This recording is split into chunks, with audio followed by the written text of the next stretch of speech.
Hello, viewers. I'm SB, and welcome back to Phoenix Point Terror from the Void, where we've just had our first test of our sort of endgame team here, and I think it went really, really well. Unfortunately, there were some injuries, and then after that, everybody lost a ton of stamina to stupid events, so we're going to have to sit here and rest for a minute. Before we start resting, I'm going to try to treat the delirium on Marius. Marius is still vulnerable to delirium because he is mutated.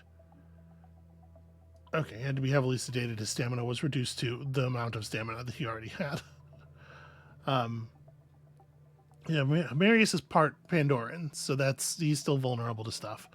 I don't think we really want to do anything else. We just want to keep research running.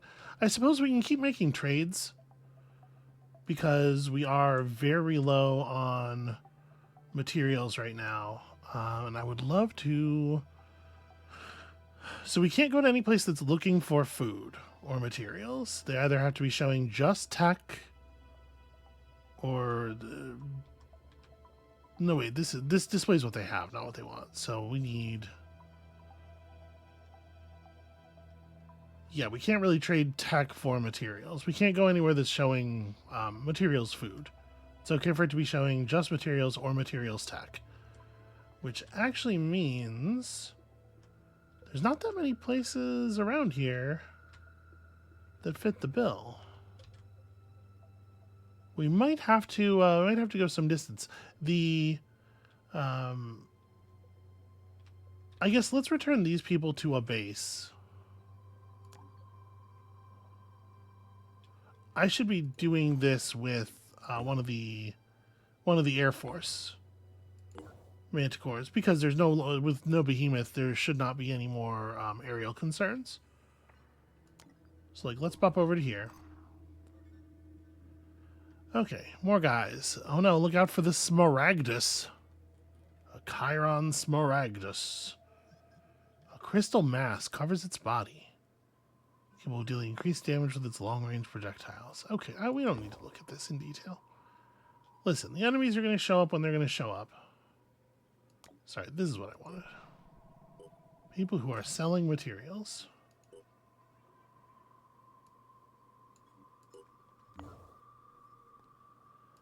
Okay, these guys will do a food deal.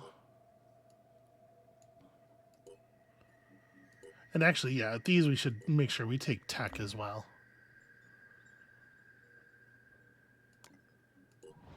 Okay, we got a little bit of a cushion now. I'm feeling a little better.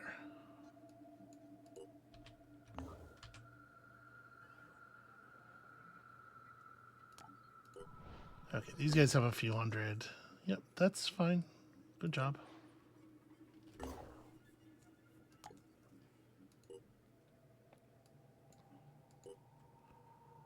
Okay, that's enough to be functional, I think.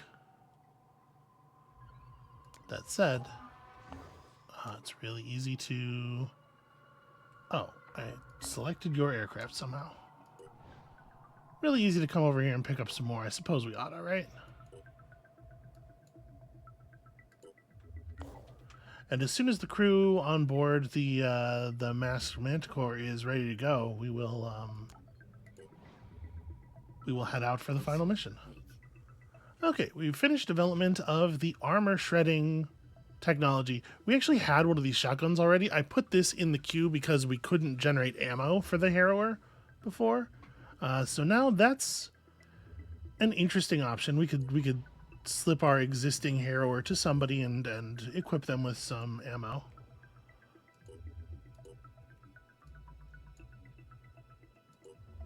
Okay, there we go. That's a buffer.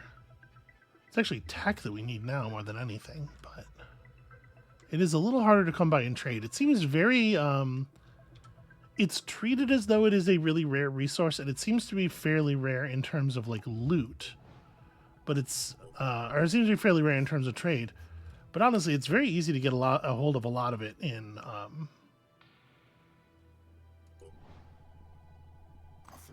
loot. Okay, Shelly is under attack, and they will not make it. If we don't intervene, they will be in a lot of trouble. How's the masked manticore doing? Wow, they're not recovering very quickly at all. Does this... Oh, this place doesn't have proper rest facilities. Let's see here. We have medical and... Yeah, okay.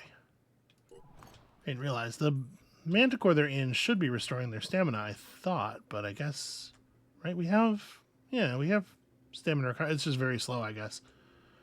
Okay, well, that's not ideal. Am I going to do something about this? I don't have a team in the area, really, and it kind of like the game's about to be over. I don't really want to divert somebody to doing that, and I don't want to spend a whole mission. Like, I might not bother. I hope that doesn't sound terrible. Okay, so we finished combat shields. I mean, we got as many combat shields as we really need. Is there anything else here that's like terribly critical? Vivisection is the important stuff, right? We perform the autopsies so that we can perform the vivisections. So let's bump those up. The Myrmidons in particular, we're always like a little bit short of finishing them in a single burst, so that feels like an important vivisection to clear. Nope, let's give them food for tech. I'm fine going actually really low on food because we generate it so quickly.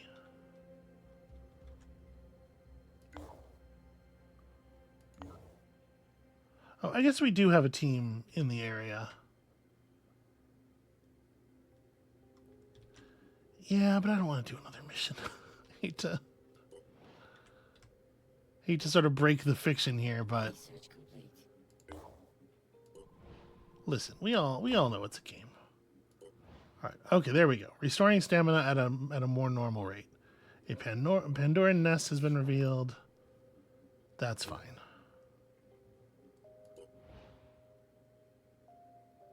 Research complete. Okay, we autopsy to Chiron. We're still not quite finished resting. Can we do... Oh, I can't do a vivisection. I don't have a live Chiron in captivity. That seems to have unlocked some new weapons tech, but, I mean... I don't really want to go back to heavy cannons anyway. Even beyond the, not wanting to spend the time to first research and then construct a new heavy cannon. I'm quite happy with the machine guns.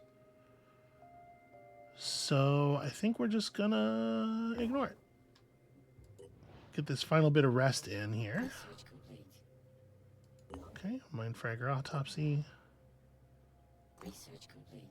Man, it is taking Marius a million years to recover. Okay, all right, we're finally ready. So let's talk about this shotgun. We have one of these shotguns. If I was going to give it to somebody, who would I give it to? Is it worth considering over the Slam Strike? I don't think Joe needs a third gun. So he probably isn't in addition to. I mean, are you proficient with shotguns, crossbows, spider drones? We can give you assault rifle proficiency, but not shotguns. Assaults are naturally proficient, so anybody who has assault training can use a shotgun. We wouldn't want to put it on a heavy because the heavies already have a good shredding weapon. Jacob obviously has his rifle for situations like that.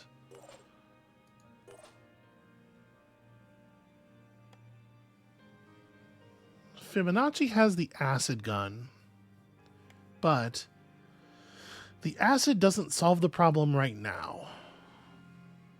Fibonacci does have missiles, though. That's pretty good. Maybe we don't need it. Maybe it's not actually necessary. Maybe we're going to be just fine without it. It's a cool idea. It's a cool weapon, but I think we're going to just roll as we rolled before. However, we did generate an awful lot of skill points, so what's really important to pick up? I know we have some of these people are not. The two new additions definitely have like a bunch of skills that they could still gain. To end turn, your explosives gain range. Yeah, Boom Blast is not super relevant for you, actually. You should definitely have Onslaught. Onslaught makes a good difference. skirmisher is worth having, probably. I never use Hunker Down. Your next attack costs -1 AP is interesting. But yeah, I definitely never find myself using it. Let's get you this. Do we want to pick up some more, like, will and speed for these people? Probably, right? I don't want to spend it all on Ballard, but you should absolutely have Onslaught. And move speed is really, really valuable for Fibonacci because of the need to flank people. We want enough will that you will remain under control, but yeah, speed I think is more primary. Okay, I feel pretty good about that. So, let us do the thing. Just a short 8-hour flight. Do we have any more vivisections we can throw in the queue? There's a lot of stuff that we don't actually have. How would you capture a fireworm? They explode whenever you touch them. That's pretty weird. Oh, we finally figured out how to make grenade launchers. I mean, that's a 3-hour research. Maybe we could get that done and then get one built. I don't. Would I equip it even? I don't know.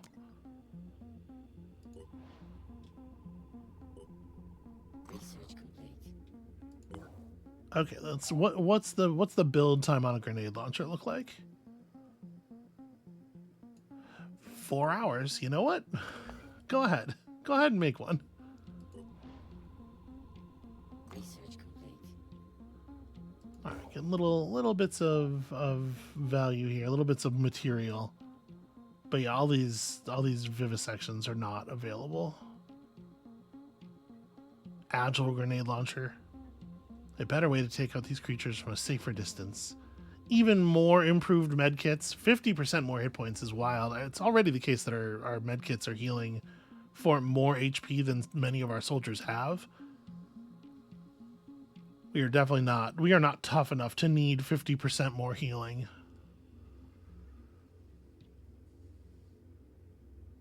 If we throw this, okay, so this one directly increases damage done.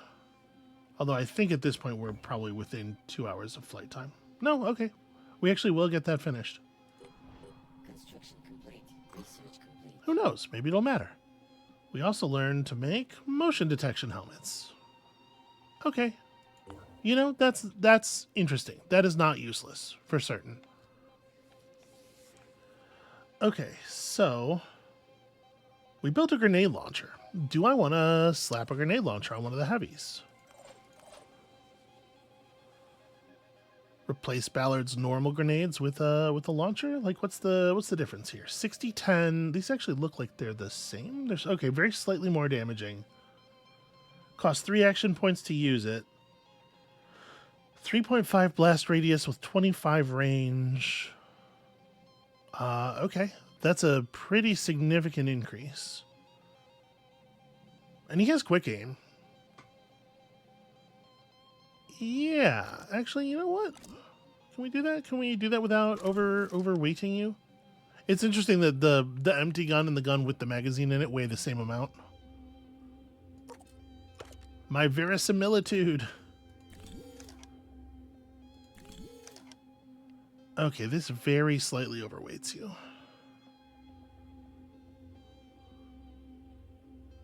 These are heavy. Firephage kit weighs the same. All your shit weighs too. What does being over encumbered actually mean?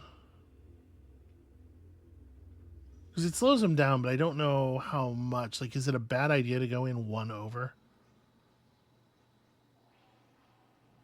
These are, so this is 16 shots. Maybe, you know what, it's probably fine. Do these weigh 1? They do. Okay. Wait. No, it's... It says the weight of this is 2.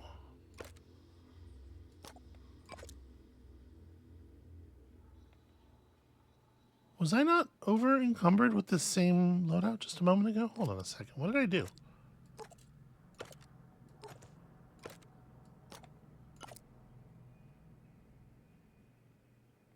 Did I? Okay. Well, whatever. It works. Let's do the thing. We're gonna live test the grenade launcher in the palace. The palace is the final step toward the Ugothian entity's triumph, but it's also its biggest weakness.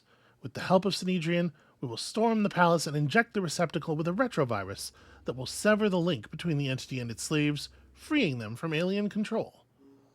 I mean, it seems like it's going to have an effect. Perhaps a little bit hard to predict. Oh, squat slots used 7 of 7. Why is this not... Okay. Why is it one less? There's no, like, effects or anything going on. It's just... For this mission, you only get to bring 7 people arbitrarily. Again, why is there so much of this stuff where usually you find something out at the site? At the site, it's discovered that, oh, I guess we're not doing it that way. Okay, well, who's the person who stays behind? It's probably not Fibonacci, right? Fibonacci has a rocket launcher.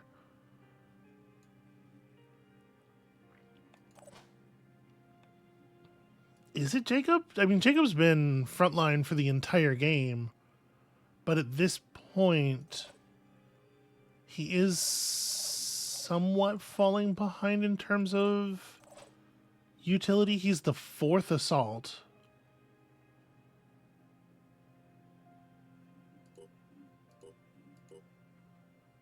I don't understand why this mission has a cap of 7 people. All right, I'm going to try it without Jacob, I think.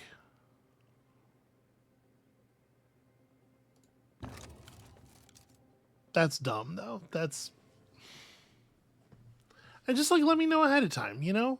Make it clearer at a distance, or just make things work. Or just make things work right in a way that makes sense. That would also be fine. Consistency, but consistently good, not consistently the other thing.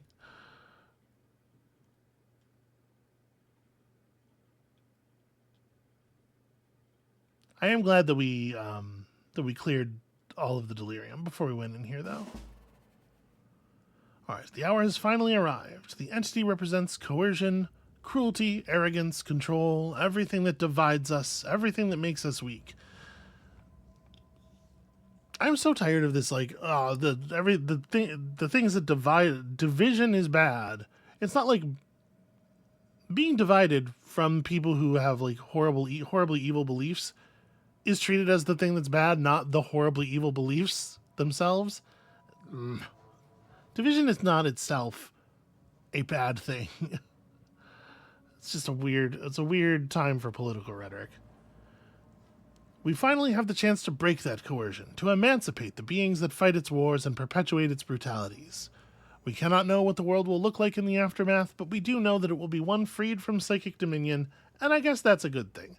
We don't actually know what those creatures are going to be like at all without the psychic dominion, but we'll find out, I suppose. The nightmare must end.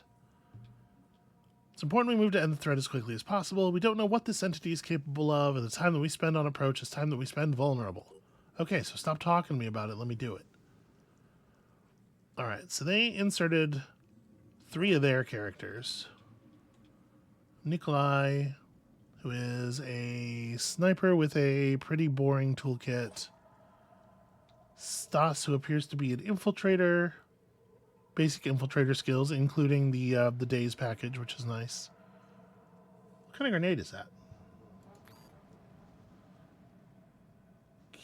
Kaidoimos? Well, that's interesting. Can I actually, like... It is a sonic shock grenade. It does 15 sonic damage. Just some shit we've never seen before. When you are hidden, the AP cost of your non-weapon skills and spider drone skills is decreased by 1. That's really quite significant. And Jara, who is an assault with a what looks like maybe a unique rifle that is a little unusual. The Demos ARL. No, it seems like a basic. It's basically the normal laser assault rifle. It just has a different color scheme. So the blue is dark. The blue is a little more sort of dark blue. Okay, there is the thing here, the launcher, and beyond it, a gate, and beyond the gate, some more stuff. Okay. Take the injector, deploy it over the incapacitated Yugothian receptacle. We're on it.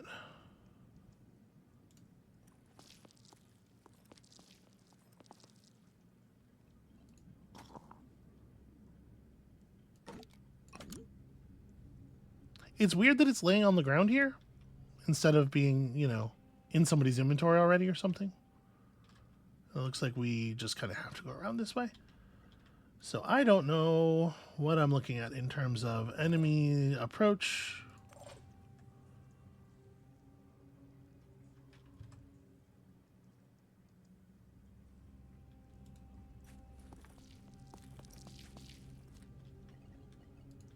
I'm going to take this turn to just kind of set up, right? Like, we'll take a second here, get our people in some kind of order. Stas, I want pretty far out in front. Okay, spotting eggs. As ever. The most common thing to occur in any game of Phoenix Point. Hey, look, egg.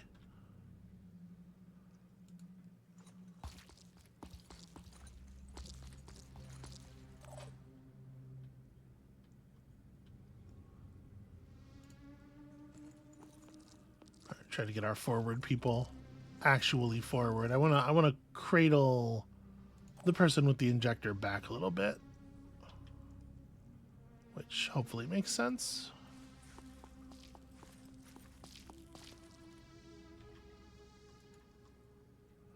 Not that I'm actually expecting to see anything.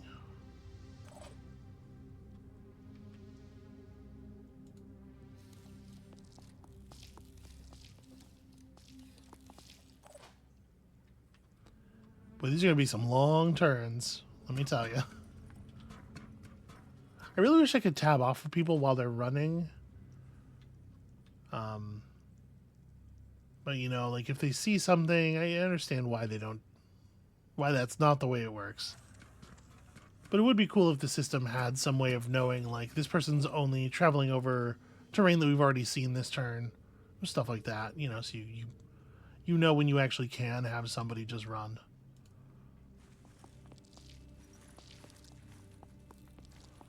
All right.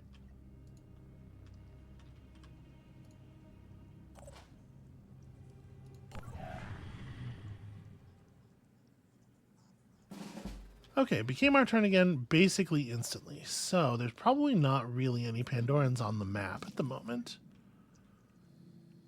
Stas can take advantage of stealth here. Try to get me some kind of vision. So we need to get all the way up to there and force the gate.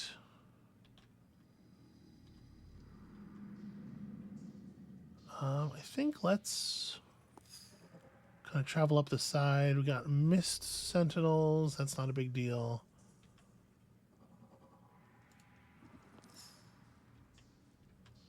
Okay, getting to be a lot of eggs. Kind of a lot of eggs.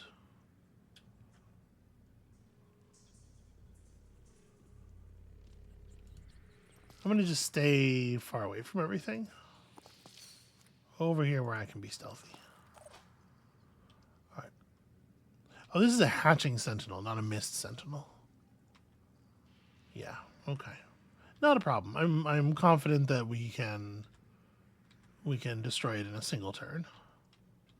We probably don't want to launch our attacks at this turn, though. Yeah, I don't think we're going to be able to get enough people into good firing range.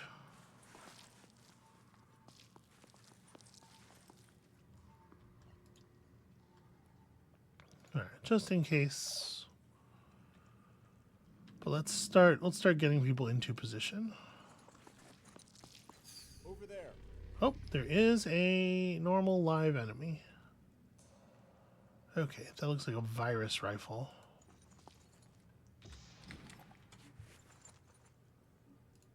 This thing is called a ghost, so yep. I was assuming it would have a pain chameleon torso, and indeed. Now, it's pretty far up on a thing that's pretty precarious. I do wonder if I could just missile it down, but I think my plan is going to be to not engage with it for the moment. Where do I want to put you? We can't charge too far forward over there without putting ourselves in position to aggravate eggs.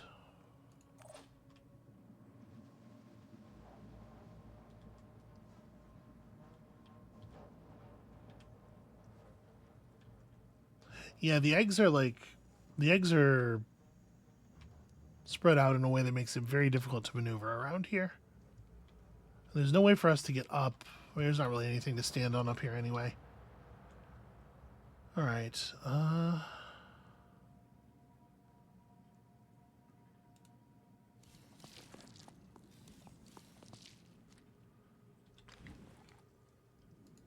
Do I believe you can kill this Myrmidon egg? Probably not, actually. Because only like half the bullets are going to hit. But it can be a two-person job. Yeah.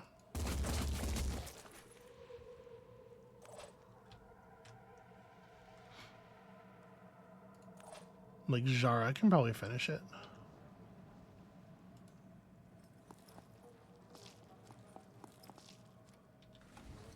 This will open up a little bit more standable terrain. Although the other egg that's nearby, that thing is not going to make things any easier on us. I probably just want you to commit to a full run. So I want you to be able to get into a meaningful position next turn.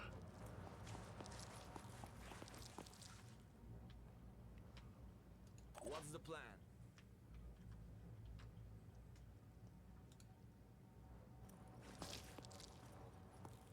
Boy, I sure am grouping us up nice and tight.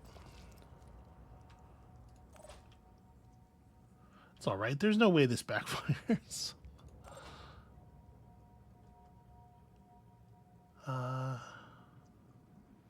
So with that egg dead, there's a lot more sort of standable room out here. I can't imagine Ballard's going to remain unobserved.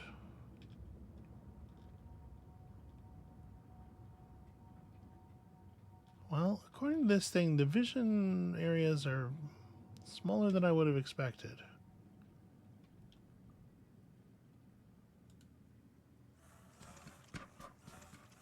That thing will see us if it moves.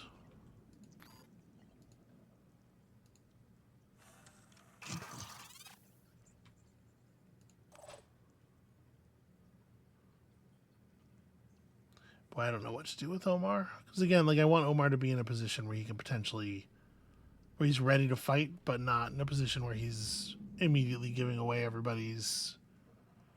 I mean, I guess just kind of hang out over here. Again, just kind of outside of everything's immediate awareness zone.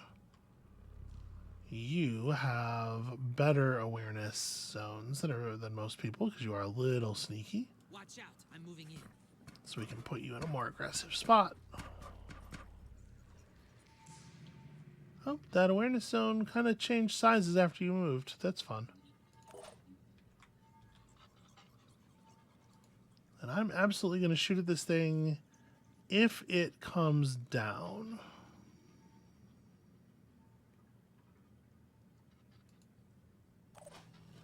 Okay. Oh, there's an enemy.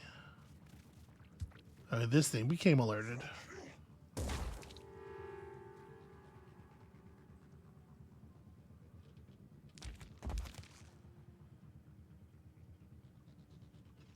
Boy, that Chiron is real far away.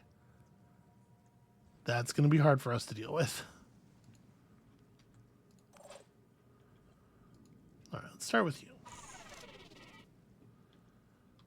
I could just take a second and recover.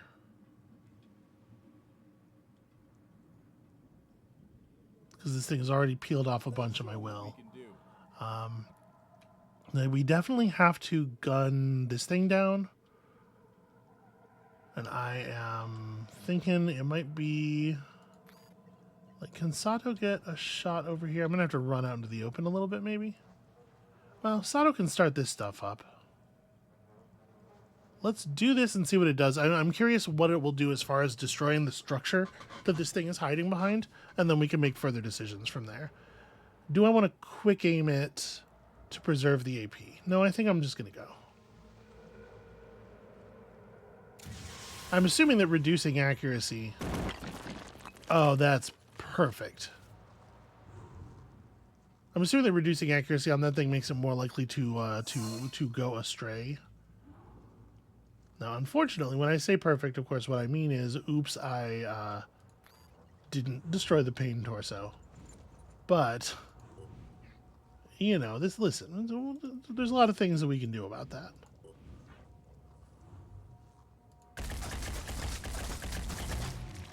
All right, but there's one problem solved. We're no longer going to endure a mass hatching event.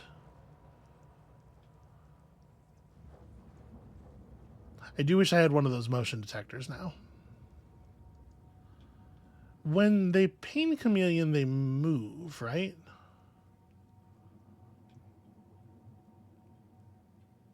I'm pretty sure. But if we hit it, it'll make noise. So I think what I'm going to do is... Let's run you up to here. Let's do this. I don't think that grenade's going to do it, actually. You know what we're going to do? We're going to disregard the thing I was thinking earlier. We're going to use the grenade launcher for the first time. Okay, the game's going to freak out a little bit about it. So let's put up a grenade shot like this, or at least try to.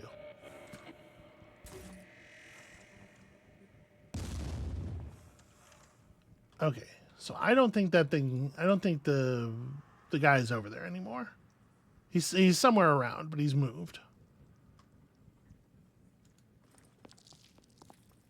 So I'm just going to move up to here and finish off this egg.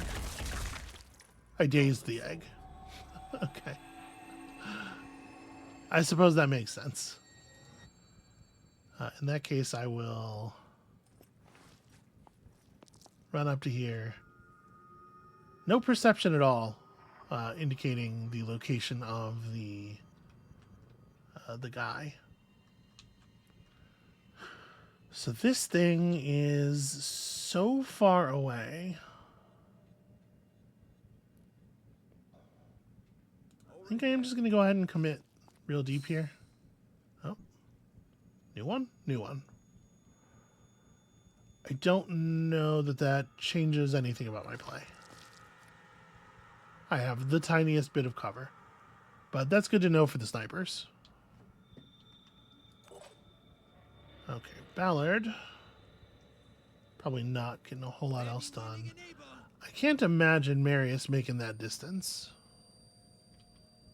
No, I don't think that's happening.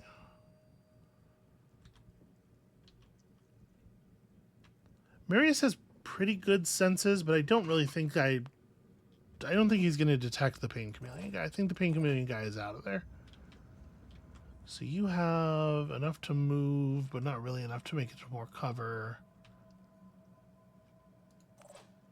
All right. Finger on the trigger. Can I hit this guy? Oh, yeah. Yeah, probably. He's also a pain chameleon. At this distance, going for the gun seems a little unlikely to work.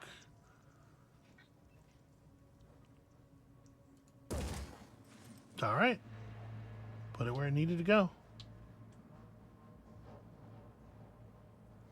And that shot did like 70 damage. Which is weird considering. Yeah, so it looks to me like I'm just doing 110 damage with that rifle. Whatever Virophage 80 means, it is not obvious to me. Okay, you can just barely... Nope, not trying to do that. Yeah, you can just barely get to a point where you can draw a bead on that guy. Let's see if I can actually hit him.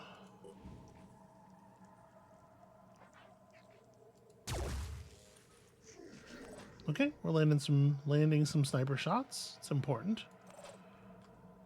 Omar probably doesn't really need to do anything other than advance.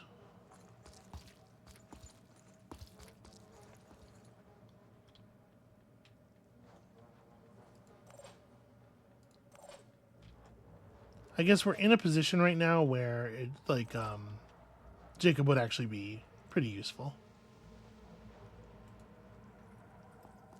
Let's get Jara up here. Well, they really want me to shoot at that egg.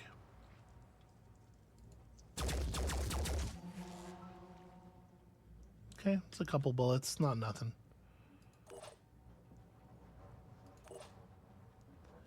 Fibonacci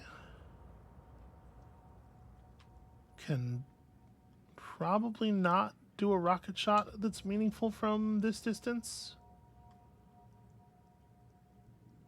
And I'd like to be in a position where I'm in a little bit of cover. It's very difficult to find cover. I mean, I have 16 will. I could just run up here and quick shot the rocket. That's not so bad.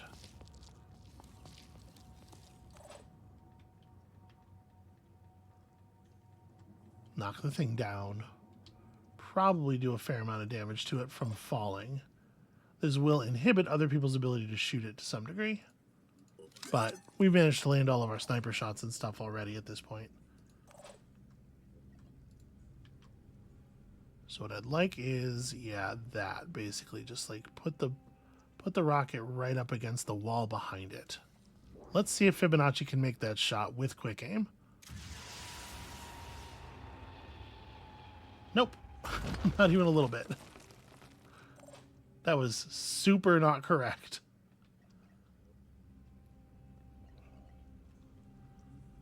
So Stas still hasn't gone.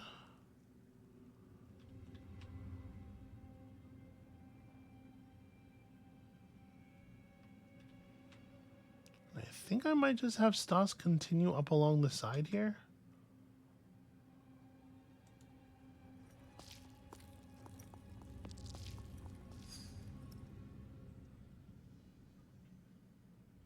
Okay, there's an additional enemy there.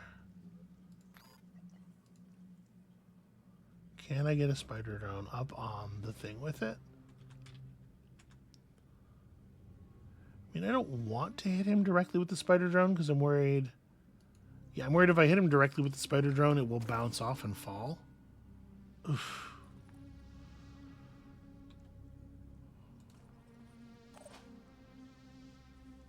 Do love that 1 AP spider drone, though. That is fantastic. Ready. All right, so Marius... I think Marius needs to go for these stairs.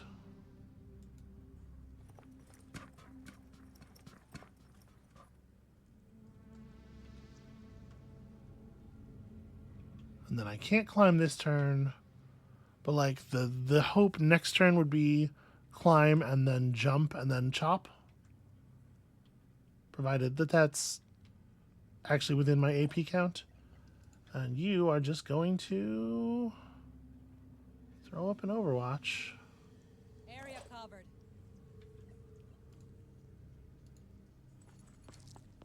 Sato can move to some kind of cover. And Ballard can step around to here and provide us a little bit of cover. Okay.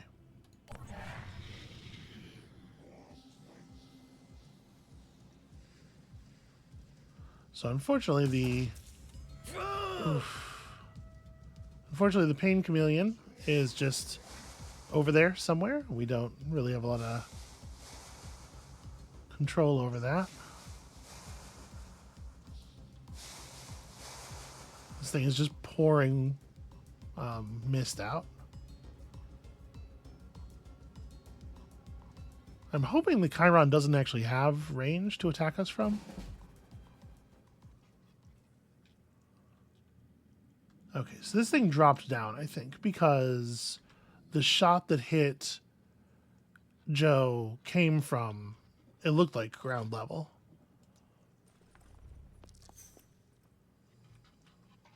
Yeah, okay. Ready, willing, and able.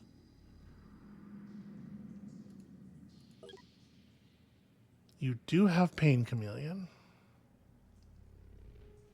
That's awkward because we can't really target the melee strike to make sure that we take out the torso. But I think I am just going to run over and hit it really hard.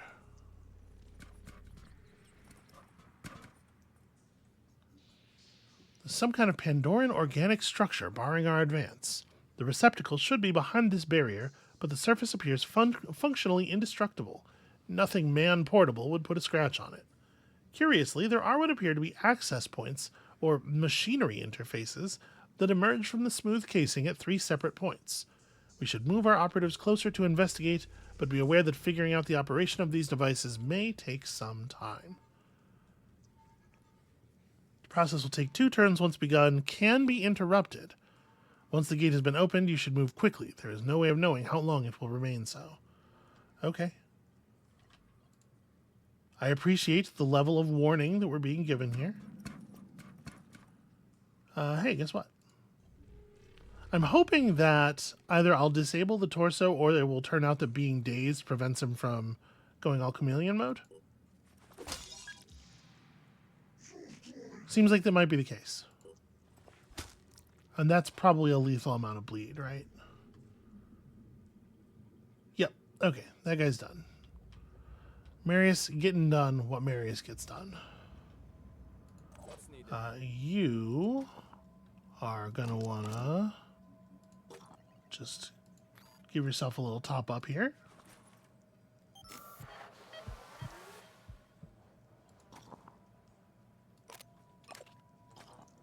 Okay.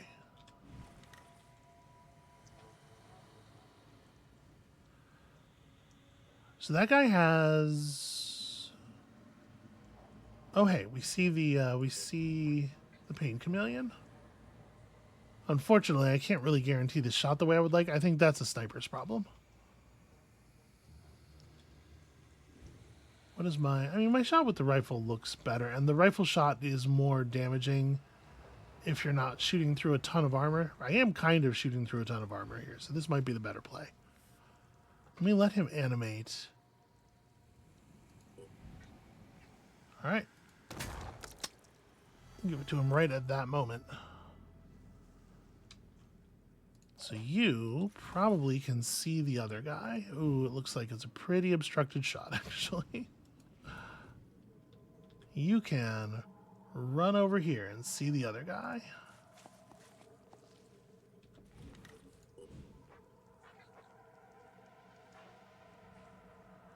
Well, it looks like I can take the gun away. He has a paralyzing arm, but the way he's crouched here, I actually can't hit his torso at all. So I am going to take his gun away. All right, he has an arm attack, but it's just paralysis damage, it seems like. So I'm not too worried about it.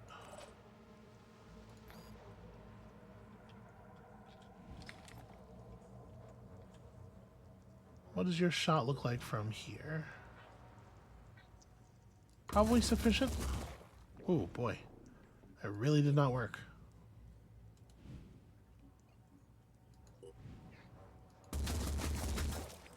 Okay, there we go. That's a lethal amount of damage. So let's get everybody else forward. We don't actually want to start the process on the wall until people are in kind of a better ready position, I think. So let's mark your turn as ended.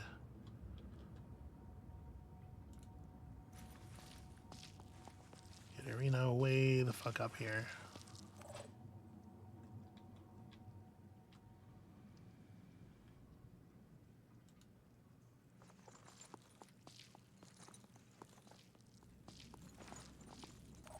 Maybe I should just kill these eggs out here. It's not really a good reason to leave them in place, but it's probably not the heavies who need to be doing it.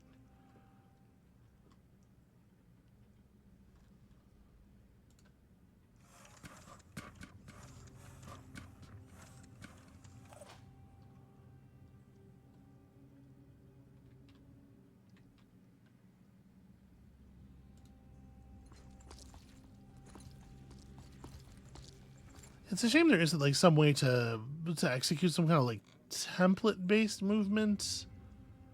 You know, in theory, it should be possible to have more than one person advancing at a time, right? Especially in a situation like this where we're not actually under any active threat at the moment.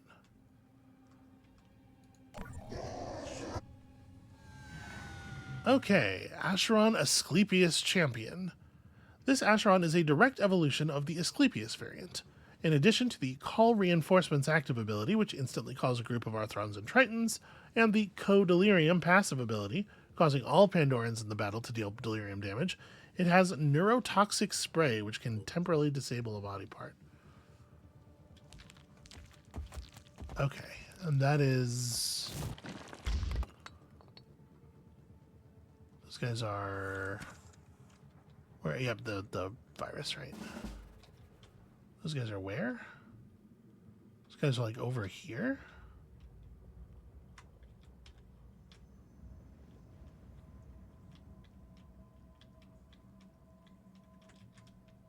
Oh no, they're okay, they're back here. They spawned way behind us with 1100 HP each.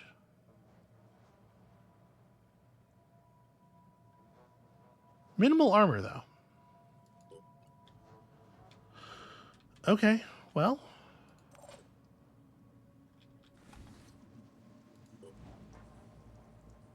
I would love to finish this guy off.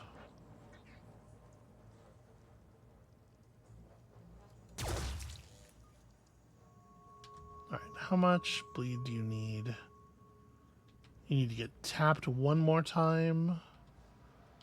I'm not quite in position. Do I have kill zone? Yes. That really, really, really makes me want to throw an Overwatch back this way, right? Like, somebody else can do the damage.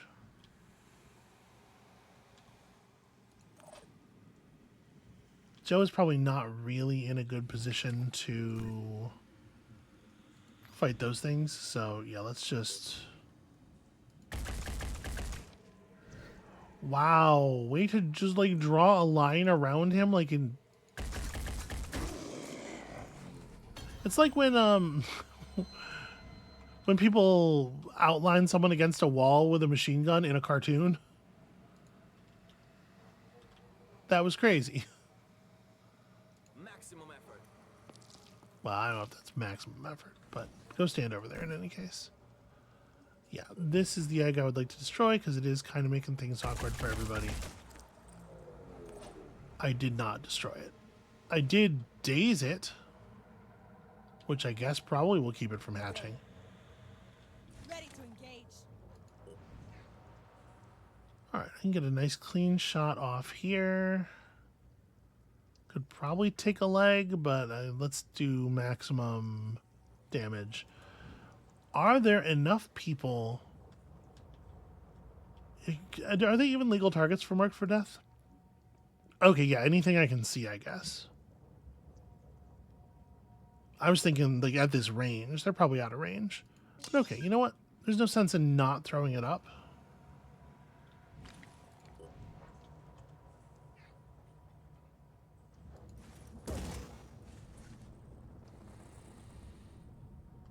I mean, no, she didn't. It's ridiculous. Do you see the tiny, tiny, tiny portion of the reticle that was not on the enemy? It is absurd to pretend that she missed that shot. Let's do this. Lining up a shot.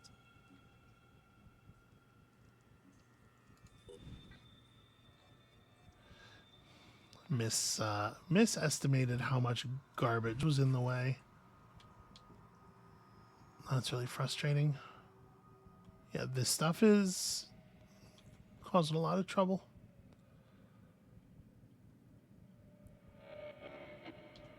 So from here I can shoot the other one. Yeah, there's not really a place where Sato has like good line of sight to the one that we marked.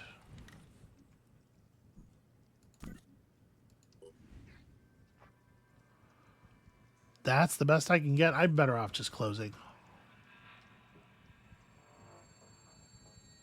Or like shooting this egg. I mean, I could run way up. Cover's not going to be relevant against these things, right? So one thing I could do is I can run way up and I can quick aim a rocket. Oh, there's a Skilla coming in behind us. Okay, well, my plan was to try to burn these two things down before opening the gate for obvious reasons.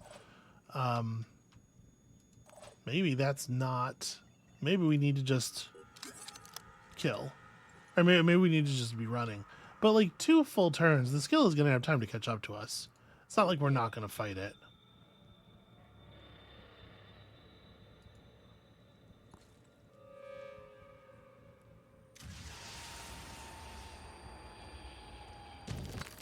No mercy.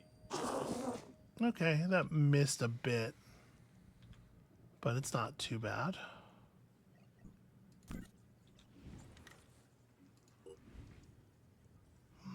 Stupid pillar. What does this look like? Honestly, not terrible. If I spend 1 AP moving...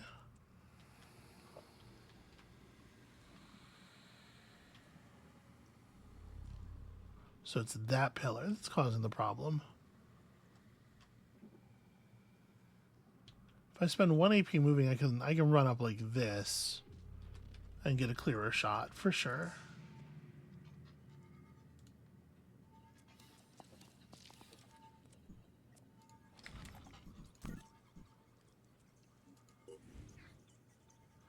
Well, there's a different pillar kind of in the way, but yeah, not bad. Not a bad start. Marius for sure just has to spend a turn running. I guess Marius could have been... Marius could have been on this duty. The thing is, sometimes they just like to say shit without meaning it. I'm prepared. So it's probably not a good idea for me to get too hung up on who knows how long the gate will remain open, right? But I will say that I don't necessarily, like... I'm worried that this thing will be open and then it'll close at the end of the next turn or something. And if we have people spread out all over the place fighting, we won't be able to get everybody through, and then the people on the other side will be split up and it'll be a nightmare. I wish the game lied to me less so that I wasn't unsure whether or not mission text like that was trustworthy. Because like during the last mission, there was that bit about, we'll need to watch out for representatives of the other factions thinking we're a Pandoran flyer. And I was like, oh, that's an interesting gameplay element. But it wasn't. It was nothing. It was totally made up. Can I get up? Okay. Is this even a place I would want to be with this gun? Well, I'm going for it. We are not going to try to push the gate just yet. Can you? This is going to make all the difference. No. If I hit this, explosives gain range, handheld rocket launchers. I mean, you have a ton of will. I'm going to go ahead and attempt the boom blast. This has got to, yeah, it's got to count. It's the right kind of thing. Here's hoping for some accuracy. On the mark. Yeah, not bad. Not bad at all.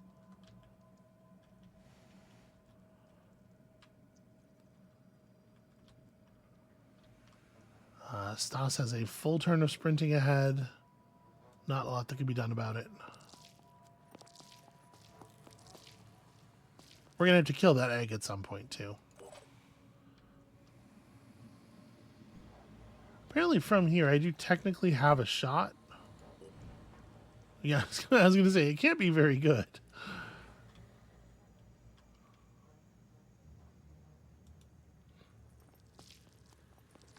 If I were to run to here and then aimed burst, honestly, it does look like it would mostly hit. If I do this, we're looking at probably like 30%, 40%.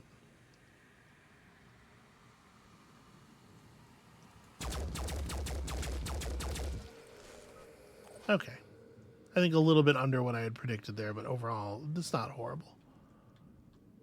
Bringing down one of them, obviously, is pretty important. I can't believe they got to insert a skill up behind us. It makes sense that there would be one, like, deeper in.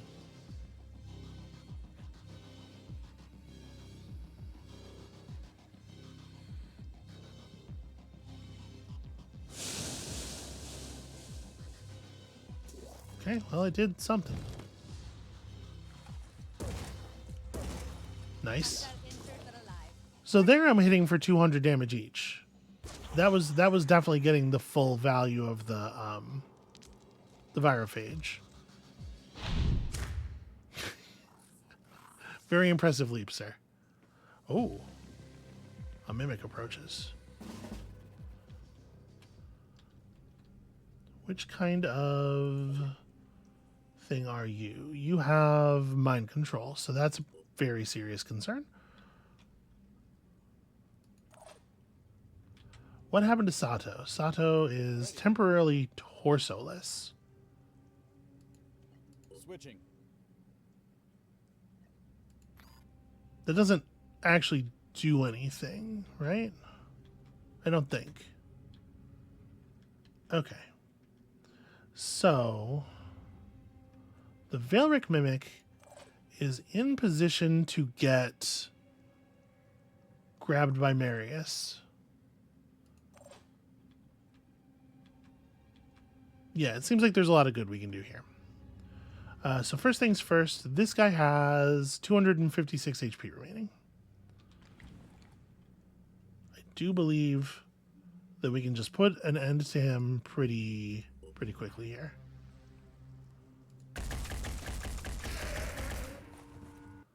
Problem solved. One down. Then I may as well point blank this thing and finish it off before it hatches and causes problems. Alright, Sato's doing good work. We could... You know what? I'm going to. Quick aim one more time and fire off a rocket for free.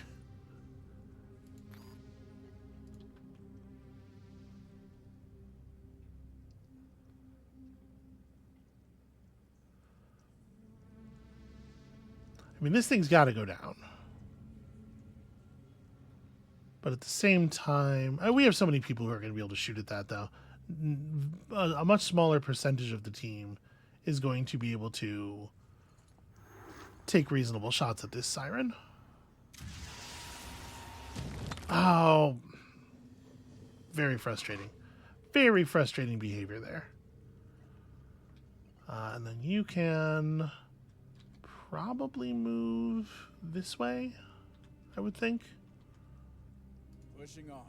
We're going to want to go to the gate, right? We're going to want to do sort of a fighting retreat on the Scylla.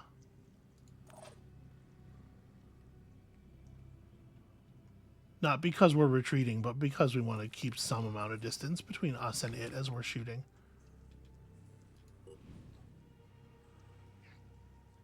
We probably don't need the marked for death, but I don't know what else I'm going to use your AP on, so we may as well.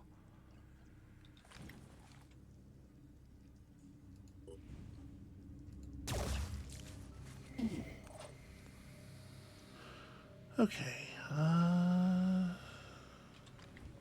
Joe's probably... Hard to know exactly how much of this stuff will actually interrupt my shooting, because it's kind of just like leaves, right? I don't know. Let's see what this gets us.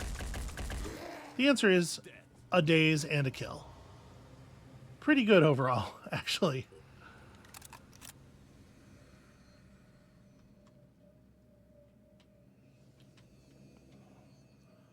Standing All right. by. Omar can probably contribute pretty well on this situation. Now, I'm assuming the shot from up here will mostly miss. Yeah, this is too great a distance.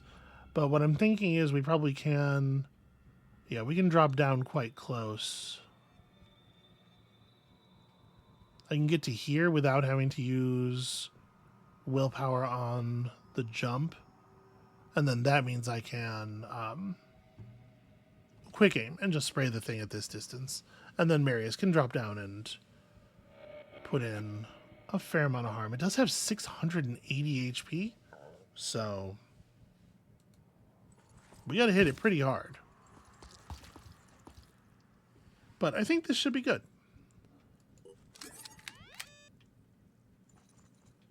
I might actually want to give it a rocket from him too, like a quick aim free AP rocket. All right, let's just put as much meat in the circle as possible and see what we got. Okay, 210 damage. A healthy start. Now, unfortunately, we don't really know yet whether or not we're going to need the rocket. Marius can get behind this thing, right? So 470 HP. If he's doing about 300 plus about 100, yeah, it's going to need a little bit of a push, I think. Because Marius is going to have to spend at least some AP to get over here in time. Or some will, rather. So I can't necessarily push it super hard with the pistol. You get down here. 2 strikes. I think it's not quite going to go down. And using all of Marius's AP to fire pistol shots is not great. We could adrenaline rush, I suppose. An adrenaline rush will get the job done. He'd be really, really low on will. But over here, I'm concerned about running low on rockets. I guess you still have a lot. Yeah, let's go ahead and do the thing. Let's have Omar give it a free rocket pat.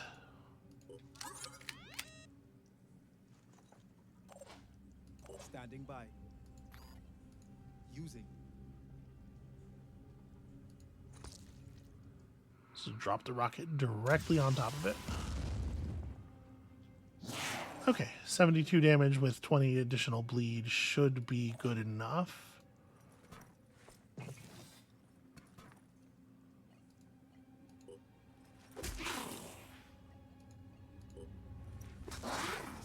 Alright, that's lethal for sure. Great work, everybody. So now we got to prep for the arrival of the Skilla.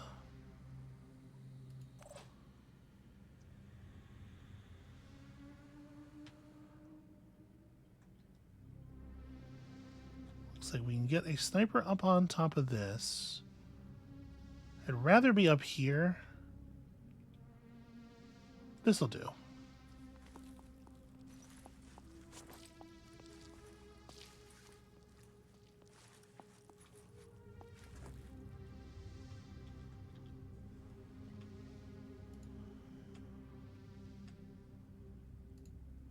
Area covered. All right. Is it even worth having Joe do Overwatch? Because Joe's going to run into a problem of the enemy being very, very armored. I think we do want Fibonacci to be in an Overwatch position. This Fibonacci can apply a bunch of acid, which will be helpful.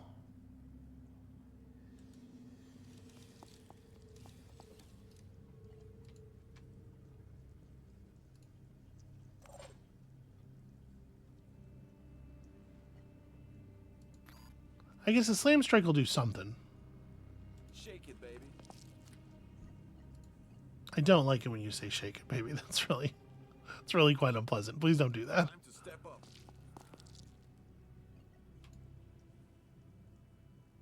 Try not to aim too close to the wall because I want to make sure the thing's like in the open before we shoot at it. This is a lesson that I have learned. At least that I like to think I've learned.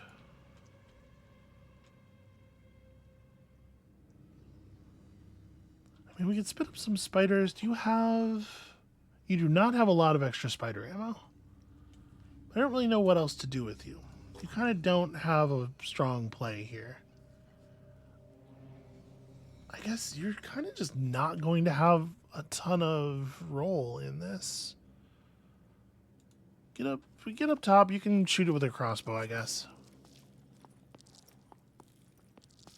Boy, I don't know if we need to watch this whole animation play out at that speed before I'm allowed to give further orders. That seems unnecessary. But I'm not going to overwatch. I'm just going to end your turn there. And that means Jara is the last one. Let's get Jara over here. How much ammo are you carrying? Okay, with 3 extra mags, I have no problem about doing an overwatch. Hopefully they all aim nice and high. Oh, hey, there's another guy down there with Marius that I did not... A guy that was not visible until just now.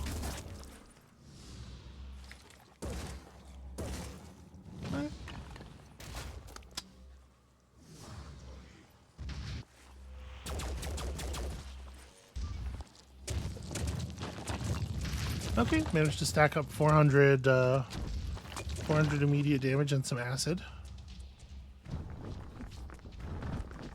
That is something. Oh, and it spawned with another artillery unit,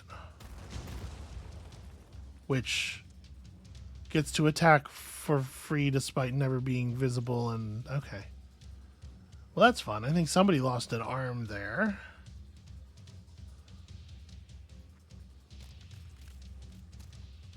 Yeah, this Velos Mimic, just not part of the battlefield until just this second. I think it actually spawned right in front of us. 440 HP. Okay, Marius, can you correct this thing?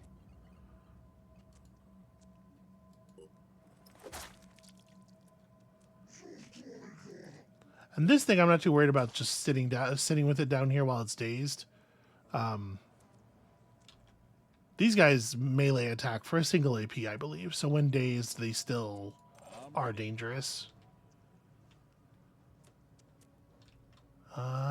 Yep, it was that sniper who just lost an arm and is now no longer available for the mission. Well, you certainly should use Mark for Death now. And then I guess I can throw some pretty okay armor breakup. So what do you have here? You have a Sonic Blast in a cone. You have 26 willpower left, so... Oh, but it's the blast value. That has to be... Okay, so never mind. Doesn't matter how much will you have. We'd like to remove that.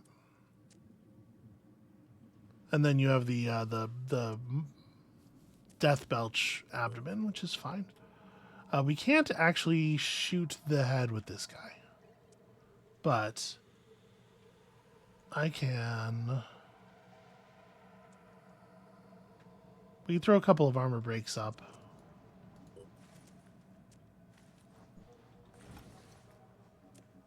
Boy, everybody really wants to shoot the eggs. So I might be able to... Hold on. When he turns his head to the side here... No, it never really gets visible. I'm just going to remove the armor on the abdomen. Because we can remove it completely.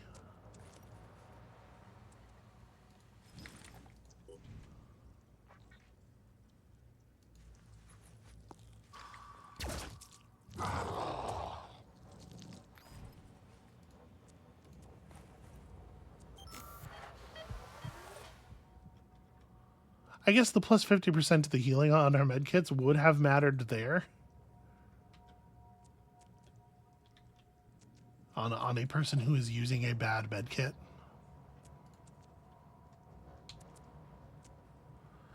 Do I want Omar to run up and challenge this thing? The idea of spraying a full volley of assault gun ammo directly into its face is pretty fun, but it's probably fairly important that we don't let anybody get punched by this thing.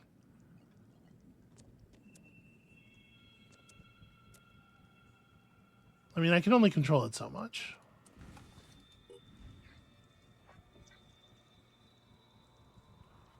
We can try to take out the smashers. I'm here. Who has the best armor stripping? Who's available to shoot? You do.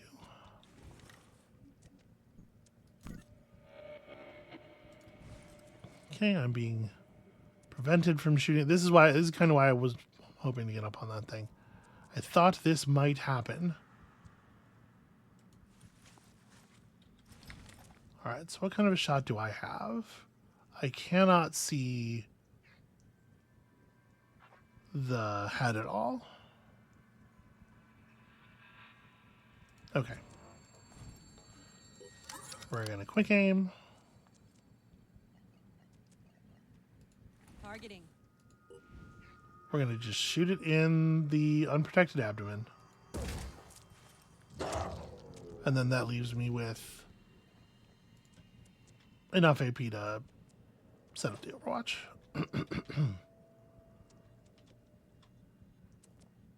My hope is that we will not need it. Let's see now. Oops, hold on a second. Okay, Sato can deliver directly to the face. It's pretty easy to deliver directly to the face. Where is Ballard right now? Ballard is kind of out of position because of his turn of having freaked out. I could dump a grenade in front of it, but it's probably not going to do that much damage to the armor on the face. But I really would love to prevent it from dazing people. But maybe it's not even that big of a deal. Maybe we just go for the raw damage.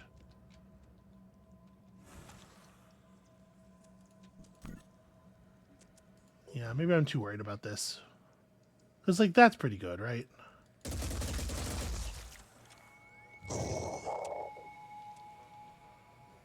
$600 is a pretty solid amount of damage.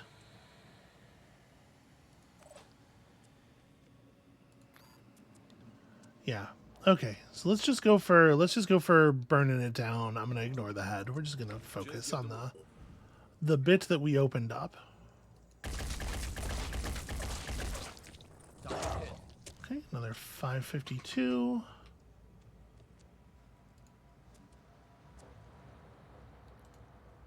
Do I back up? Maybe.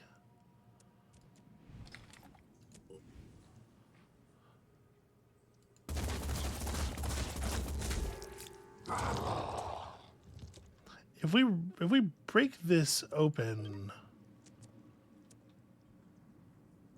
it's only got 286 health left. It is going to be a pretty considerable amount of bleed. Who do we have who hasn't really shot yet?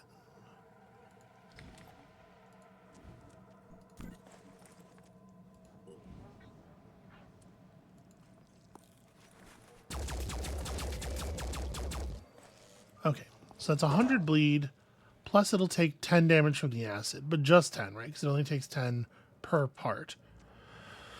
So if we can stack like 1,000 more damage on it,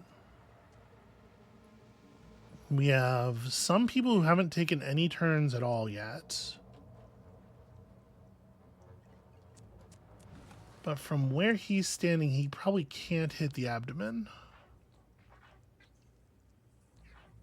And none of the other parts are de-armored at all.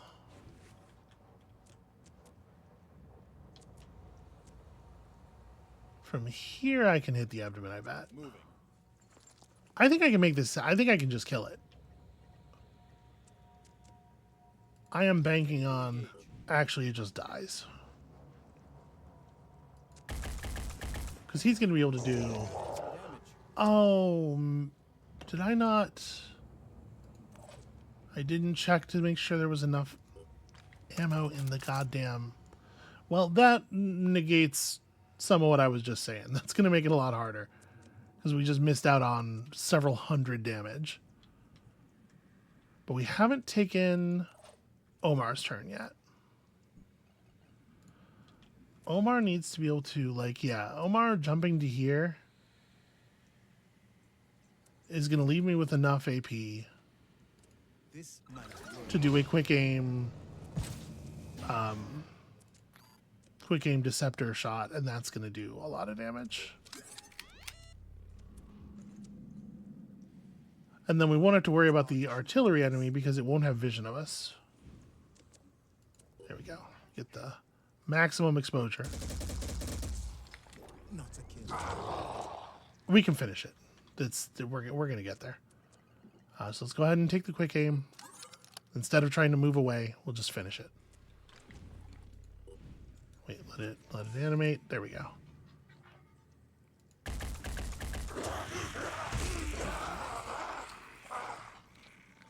Okay.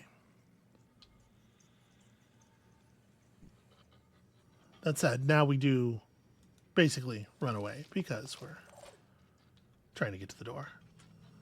You don't need to stay down here. That thing's going to bleed out pretty quickly.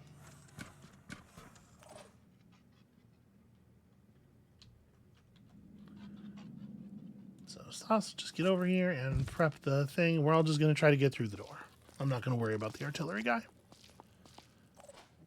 He'll show himself. We'll shoot at him. It'll happen as it happens.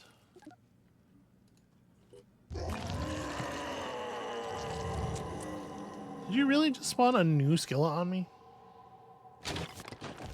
At least they, like, notified us that one happened. Although I don't know where it happened.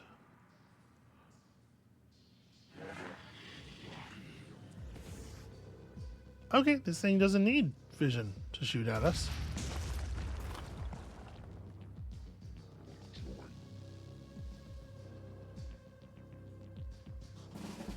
I'm afraid this one Sanhedrin guy is probably pretty dire straits here. How much HP do you have? 47? Okay, you'll survive a turn of just running.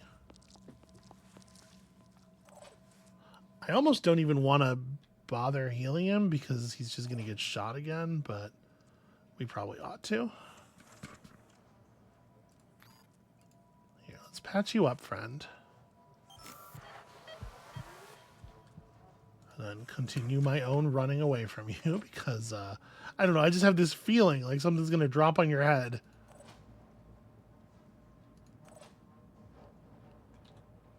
Can we get a third person to the location? Loud and clear.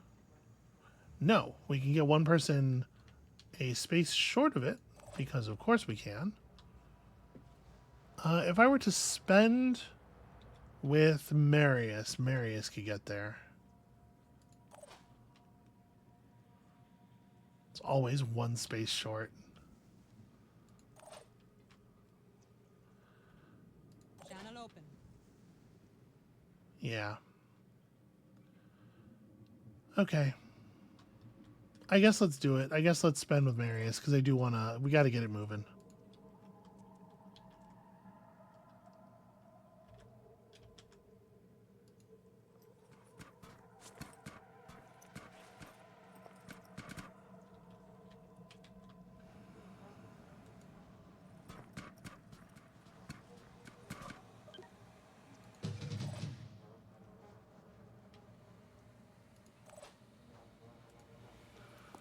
Stas can get all the way over here. And of course, Jara with the injector.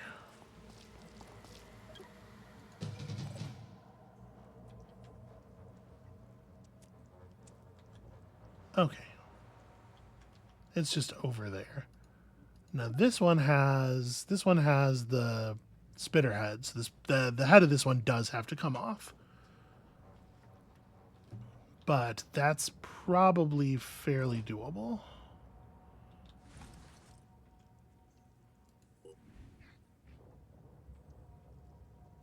Yeah, we can get it right in the neck here.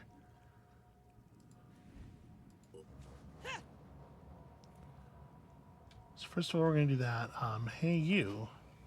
You have vision of that thing. Go ahead and mark it for death. Thanks, buddy. Receiving loud and clear. They really, really, really want me to focus on the eggs. They're so mad that I won't shoot the eggs. Alright, soften up the armor a little bit. Apparently I can't quite overwatch all the way out to where it is. That's fine.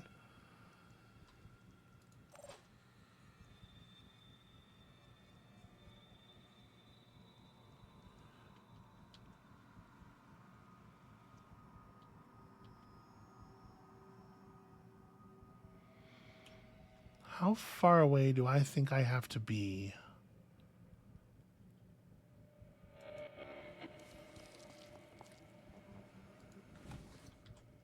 Because like I want to be able to deliver the good headshots, but I also want to make sure that I'm not taking a ton of artillery strike. And unfortunately, it doesn't look to me like this turn we're going to be able to do too much damage with a lot of our automatic weapon characters. The thing's just too far away. So, throw out a decoy here. Hopefully that'll distract some of them. And we're going to take this time to get to the gate and do our fighting closer to the gate. And maybe I'll shoot some eggs. Probably not. Actually, no. I'll try and get there.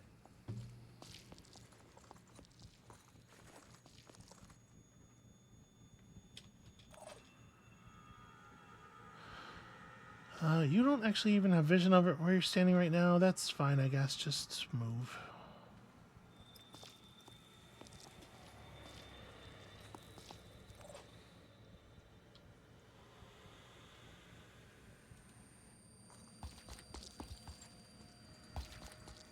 All right, my hope is that it's going to really bite on the decoy.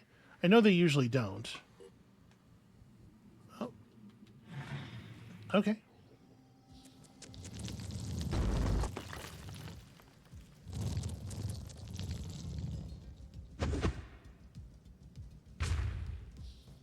It's pretty slick. Definitely brought you through the Overwatch cone.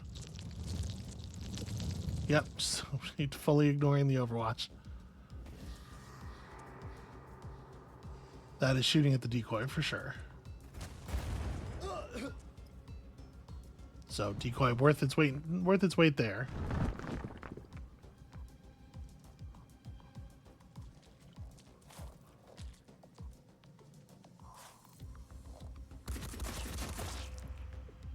Okay, shot my gun a couple of times. Don't really appreciate that very much. Oh, okay, we're spawning just like a whole squad of enemies everywhere in the whole world.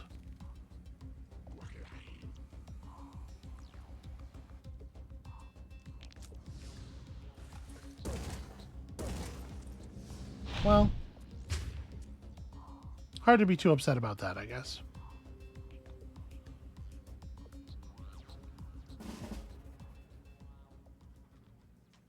This sucks, though, that they're able to just drop like a full squad on us. Ready-ish. Killing off all of the enemies around us bought us 0 time. It is as though we did not do that at all. Okay. So the Skilla has 600 HP left on its head. If we remove the head, it really loses a lot of its danger Gotta reload. because the other attack is fully predictable.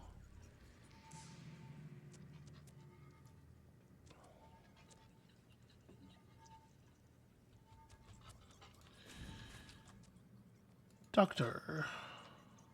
Okay, I did run out all your AP. And you don't even have one arm left to use your gun with. You really can't do anything.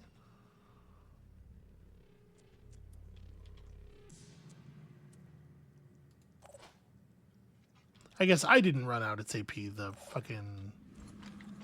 You lose a lot of AP when all of your limbs are destroyed simultaneously. For some reason, this game. All right. Well, we can put you here, and we can gun this Arthron down for sure. I think the others can deal with the Myrmidon. So let me just get a clean angle on the Arthron and light it up. That's not what I wanted to target. Oh, okay. Could you just cooperate? I'll tell you what. There definitely should not be. It should not be the case that you can roll the zoom out. And have it go back to the other view. It should hit the maximum level of zoom out and just stay there.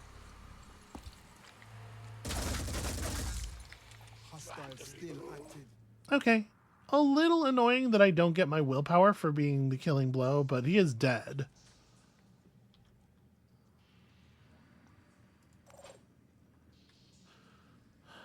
How are we going to remove the armor on the head of this thing? Marius committed to the door, so I can't use Marius to just crush the Dybbuk. It does have both weapons.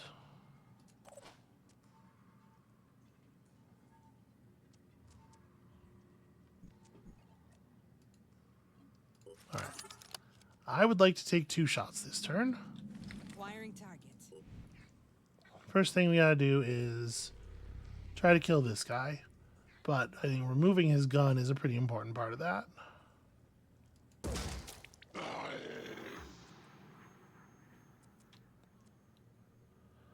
Okay. And then one more quick aimed shot. Yeah.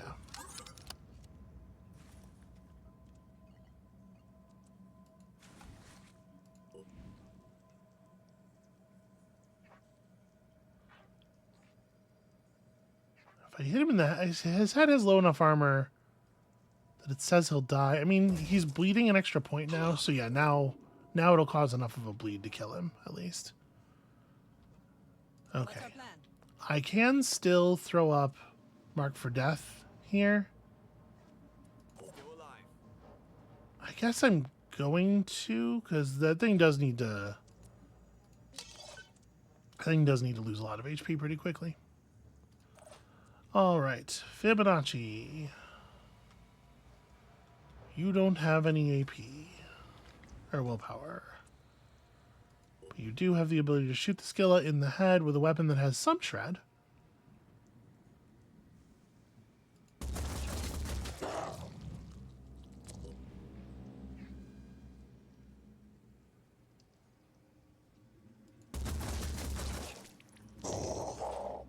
I'm trying to focus as best I can. It's not quite what we were getting from the last last set of things. We took down that first Skilla so effectively. I am a little worried about the artillery, since it apparently is not going to be the case that we can deny them vision of us ever. But I would really like to remove this thing's head. Still got 435 HP, so a good shot from this weapon could get us pretty close.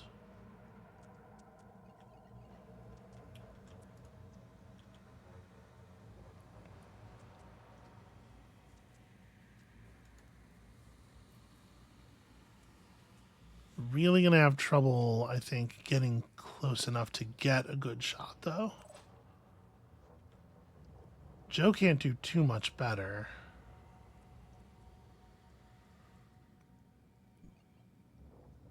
Although Joe at least does have aimed burst.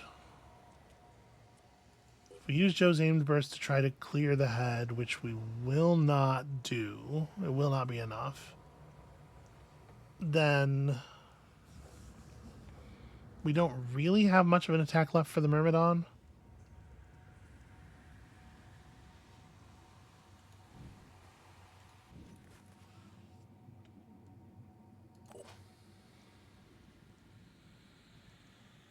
We're starting to run a little low on resources. Okay, I guess Sato can help with the Myrmidon. Sato's still over here.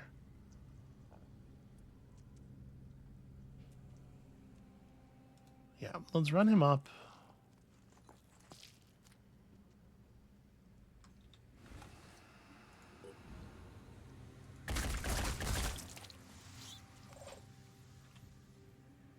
It has 5 HP? Are you fucking kidding me? Do we have a plan? I mean, I thought we did. I'm gonna have to quick aim. Okay. We gotta do something, right? What are we doing? Can you land this on the front side of this monster? Ooh, odds are not great, actually. So I think then I'm going to massively overkill this Myrmidon, because otherwise it's not going to die at all.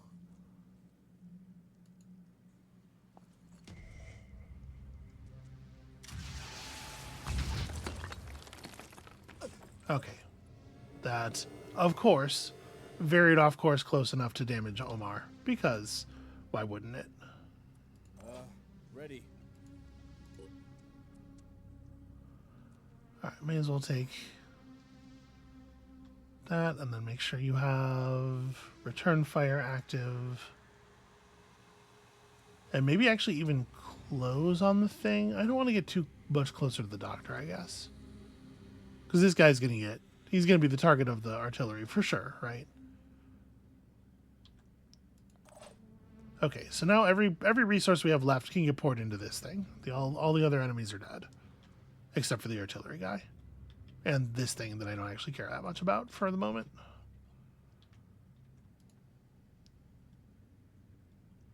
Alright, I think it's got to be Rocket Leap. Rocket Leap and just open fire is like really scary. Because I'm for sure not going to have a close enough range to do... Maybe I just fire the grenades? Okay, I have to move closer. I don't love that. I mean, the thing's got a lot of... It's got a lot of HP left. But I just can't... I don't think I can get a real shot off. Yeah, none of that's going to hit meaningfully.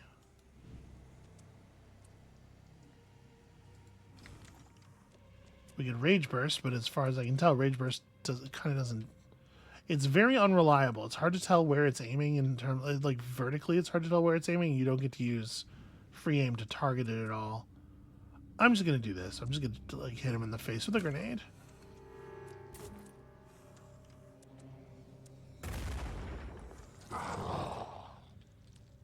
Hopefully that got a reasonable amount of armor damage done.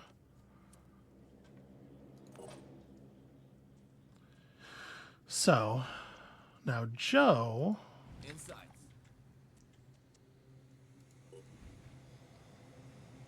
Actually, that was really good. That was a really good amount of armor damage. Joe can contribute some significant amount of damage to the head.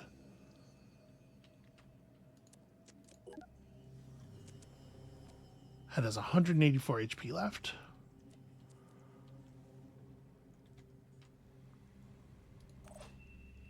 Oh, you haven't moved yet. Okay, you could... Sorry, I'm talking about, like, being too close to this guy and provoking the artillery, but he actually can... He can haul ass still. Can and will.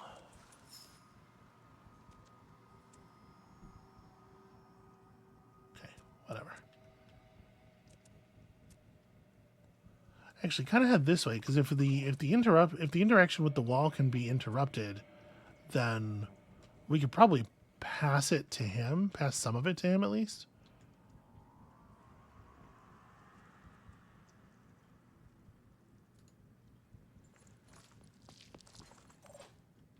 Try not to let people be too far from the gate because I'm still worried. So all that's left is Joe. We're not going to be able to get the kill.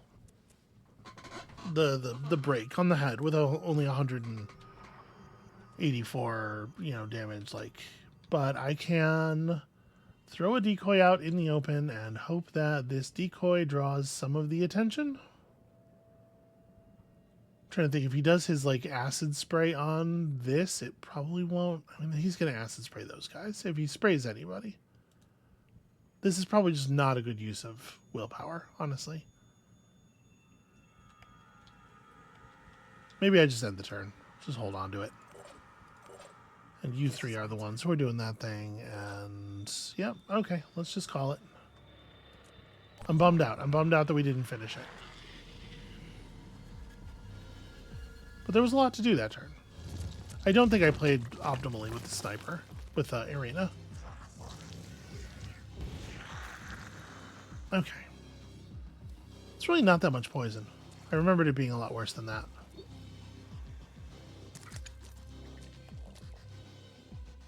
Okay. Yet another new enemy just spawns and immediately attacks. Oh, it destroyed my rifle.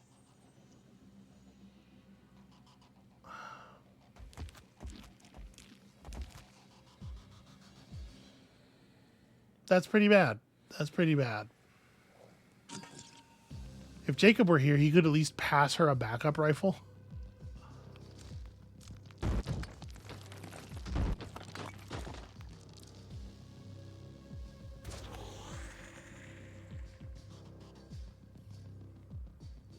All right, well, the gate's open.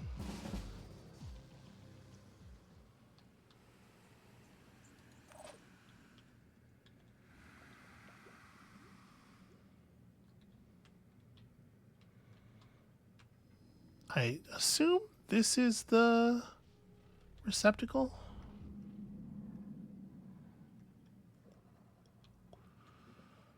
So here's the problem.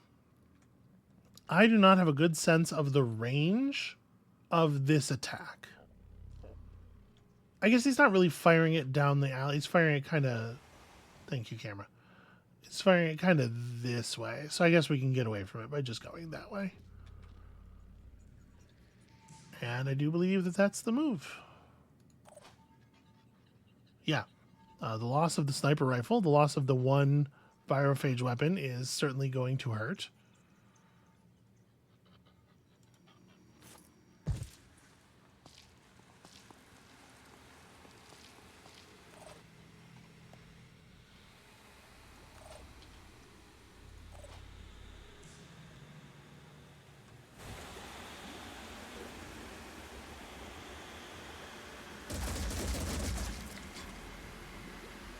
Really? You couldn't finish it off? You gotta be like that. But at least I knew we'd be able to jump out of the goo afterwards. So that was part of why I was comfortable doing that.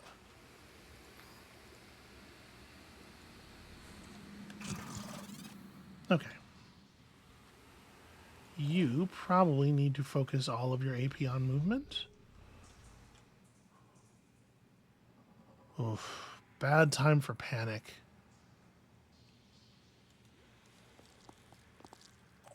Not really a ton I can do about it, though.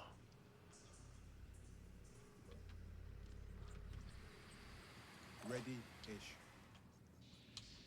All right, we need to do a lot of running in this general direction, but what is left on the head? If we can finish off its head, it has 16 HP. Okay, if we can finish off its head, we need to, because it's so much safer to flee from it if it doesn't have the ability to do that long range spit attack. So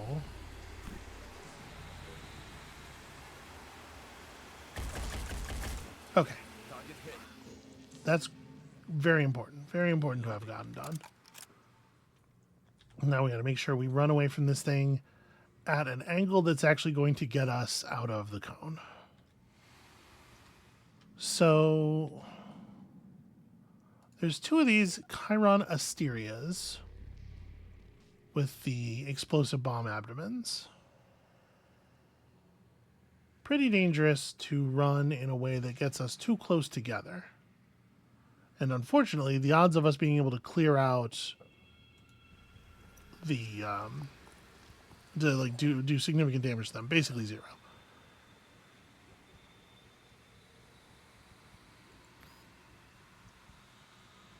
I really don't know what to make. If sonic damage is greater than target's will points, target is dazed. Okay. These things have pretty poor will because of the amount of time they've spent standing around while we ventilate their allies. It's wild that that's a 2 AP grenade, but I think my plan for this turn is going to be to run up here and see if I can deliver this. And of course the answer is no. All right, well I can daze one of them probably.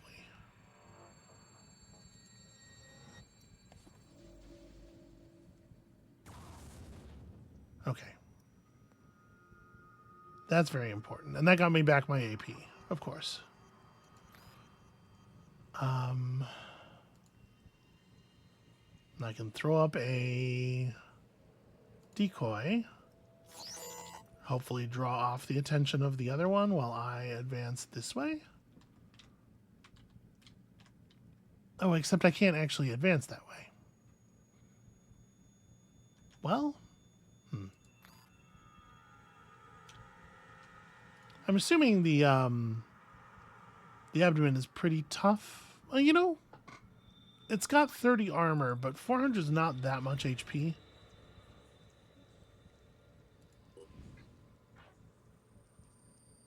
Maybe we can make it happen. We have a couple of people who can devote their turns to shooting. Like, Sato can certainly do some.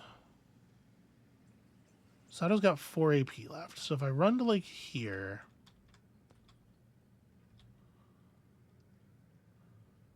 Again, trying to make sure I'm not Hope this works. leaving myself in the edge of the skillicone or anything. Do I have this kind of distance on my rocket launcher? I don't. So I'd have to run up more.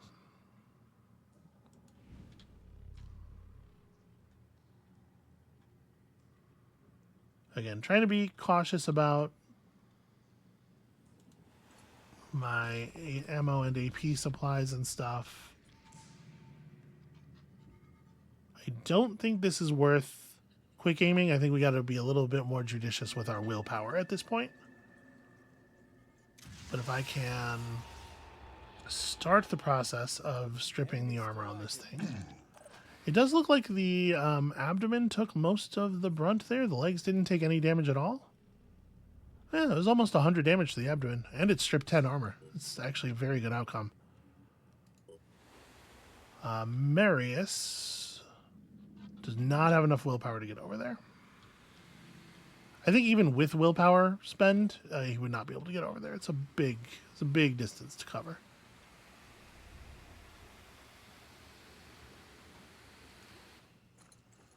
All right, you are leaving the area of the cone. You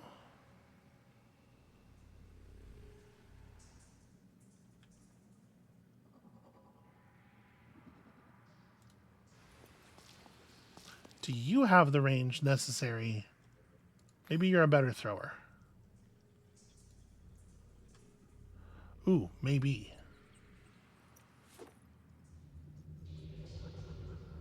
Okay, great. So we shouldn't expect to take artillery fire from either of them this turn.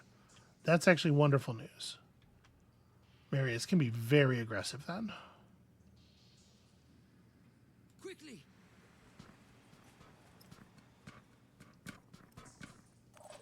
Means I didn't need to decoy, and I should have sequenced that stuff a little bit better.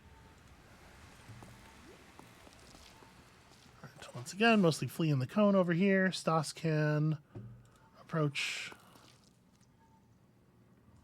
And I think we're basically out of everything at that point. So good luck, everybody, in this blast. I hope we've gotten you all clear. I'm a little worried about Fibonacci.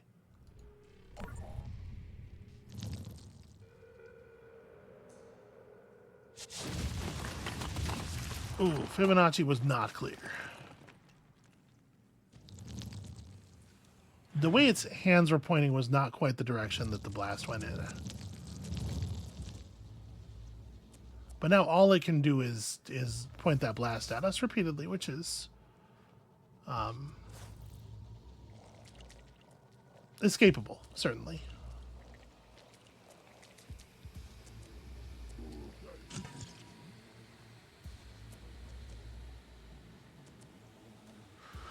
Okay, so there's a Hellion up ahead. We don't know exactly what's going to go on with the receptacle. It might be that we have to have somebody stop for another 2 turns and park on top of it, right? So it's pretty difficult to predict how much danger we're still in. And we got a lot of Arthrons. Okay, not too bad, not too bad. Fibonacci, I think, is dead, probably. I can do this, copy real. Yep. Okay, that's honestly, as far as like panic behaviors go, that's really not bad. That could have been a whole lot worse. All right, you are the one who has the thing.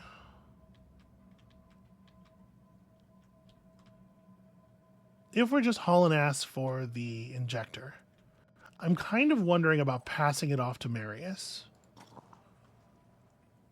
Marius has an open slot in his backpack. He has an awful lot of weight available.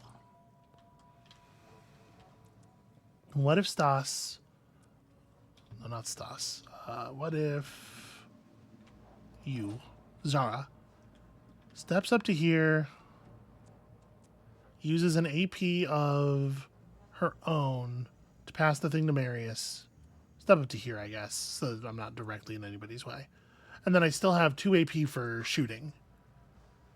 But, like, the plan's got to be to get Marius to deliver the thing, right? So let's hand it to him. While I'm in his inventory, I will swap his gun for health. Oh, she has fast hands. Wonderful. Okay, so she still has 3 AP. All right, Marius is going to... I mean... How much HP do these things have? 800. Spending Will to get me over there does not put me in a position to get Will back.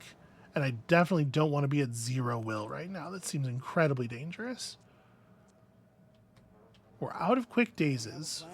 So if we're gonna, like, we gotta fight.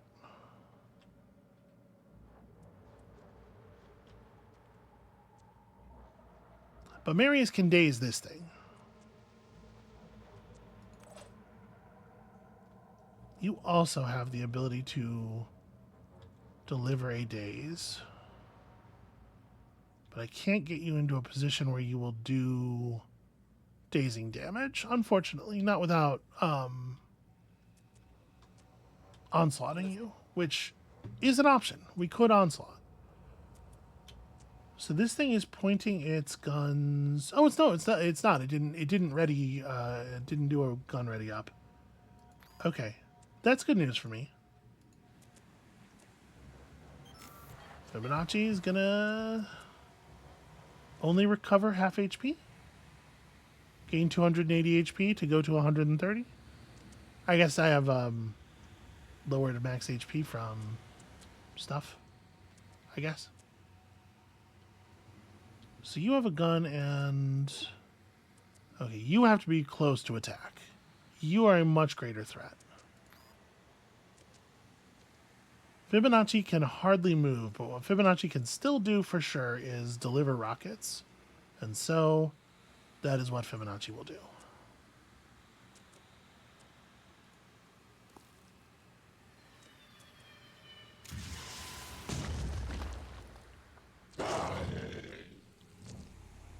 This is the final heroic sacrifice.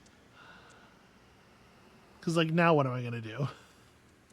Step over here, I guess. Ballard. Probably can't contribute too meaningfully over here. I mean, Ballard could run... Ballard has 2 AP, or 2 willpower left, so I'm not going to be able to do any quick aims. So Ballard's thing could be like... Could just be a full sprint. Try to catch up, try to get to position no matter later. Or I could help try to corral these guys a little bit. Like if I move to here and then just gun that dude. I guess I probably don't want to... No, that's not it. Missed.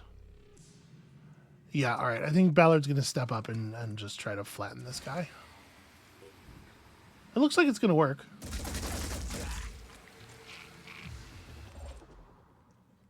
All right, so like half the team is in I'll hold them off mode. Nikolai has nothing to do except run forward. And so run forward he shall. Kind of try to be out of people's way. Here. Joe, I think, can still be useful to this front. Not sure exactly what I want to do with him, but I think he can still play a role over here. So I think I can daze that one if I'm willing to spend Marius's AP. I'm going. Okay, hold on. I could do an onslaught. But unfortunately, my onslaught doesn't reach very far. So yeah, I wouldn't be able to actually give anybody 2 AP back. I would only be able to restore 1 AP before they're out of movement range. So I might be better off just shooting at someone. Trying to put some damage on one of these things to help and remove its ability to do the thing it wants to do. Obviously, the other choice I have is throwing up a decoy, but I think we're going to probably throw up a decoy with the infiltrator. So we can put some damage on the abdomen. We can just like fire here and hope.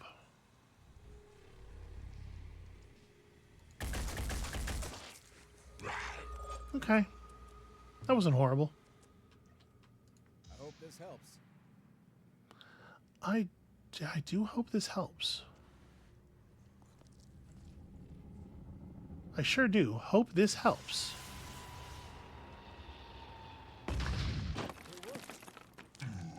Well, we disabled its head. Okay, Sato is properly out of rockets now. That siren is like way ahead still. That's not a right this second concern. Although it probably does have the ability, if I commit Marius the way I'm talking about, it probably does have the ability to slither forward and grab Marius. So I think actually I'm gonna take this back maybe. It might have to be Jaro who does the thing, because I think I am gonna run up here. I can do it.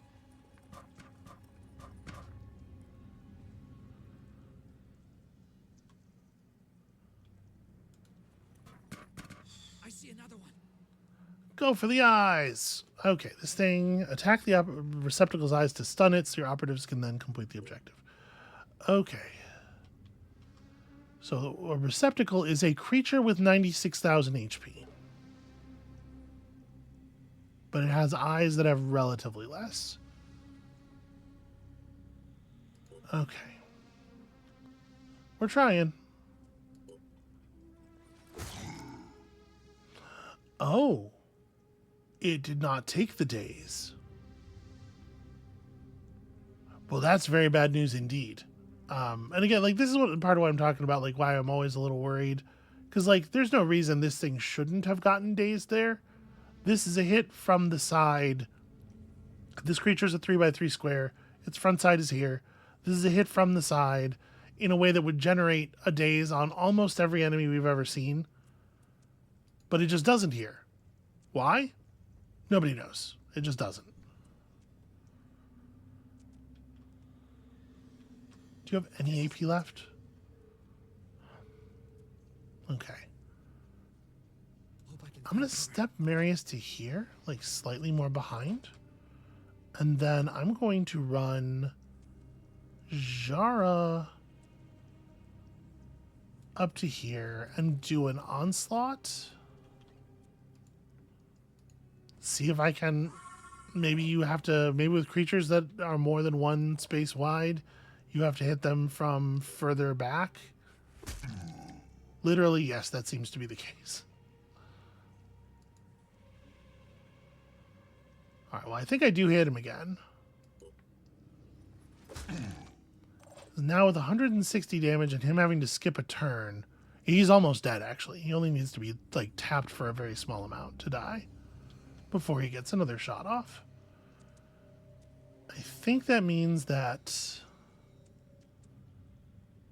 we're going to do a lot of the rest of this turn is going to be focused on trying to kill the other one. Or at least trying to remove the back of the other one. Let me finish. Yeah, let it finish animating. All right, I might be able to do this. I disabled its torso, but not its abdomen. The abdomen still has 45 HP. Okay.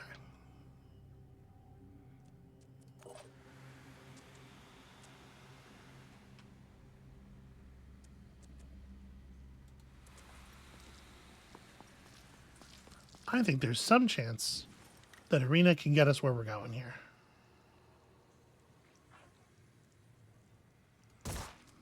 That should have gone better.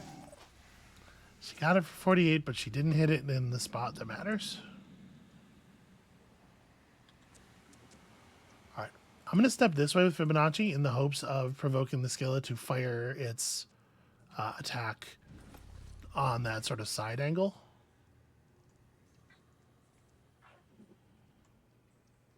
Can you not see the one I'm trying to shoot at? No, it absolutely can. He just doesn't want to... There we go. There we go. Fucking finally. Okay, with this one dazed, I think we're in really good shape here to just approach. Let me fire a spider drone for 1 AP.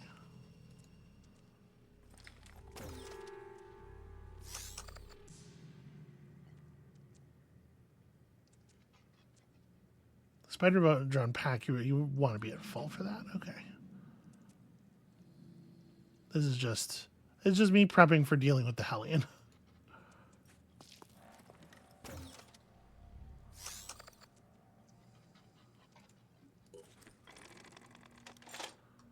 Okay, and we'll just run up.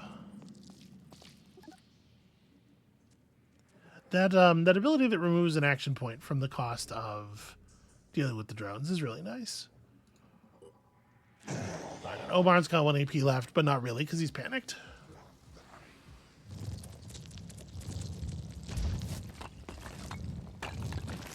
Okay, what an interesting decision on the part of the Skilla. What on earth are you doing? Is it going to prep the attack back this way? It is. We're going to prep the attack back this way. In a way that almost looks like it's not going to hit anybody. I assume given that it did that, the Ballard is inside the area. Is that a different Hellion? It is a different Hellion. Okay, this thing's going to bleed to death on its next turn. So that's great news.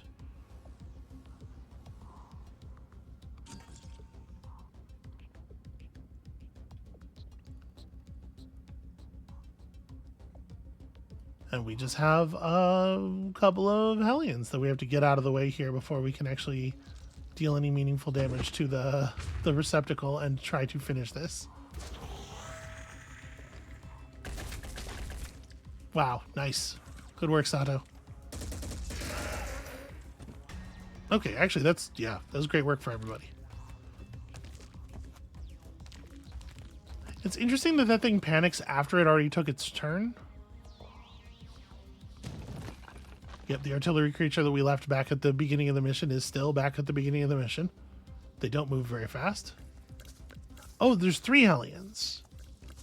Neither of the Hellions that we saw earlier were the one that was up there. Okay. We knew that was going to happen.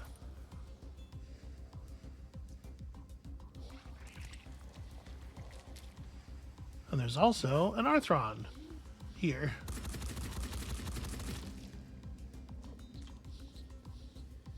Okay, there's an acid gun, I think?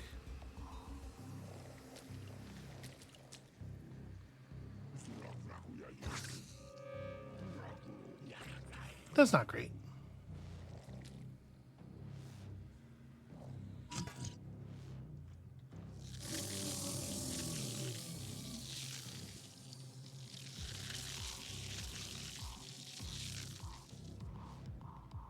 Okay, it has 4 little front shields and it can raise 3 of them on any turn. All right, I see your situation here. I see your deal.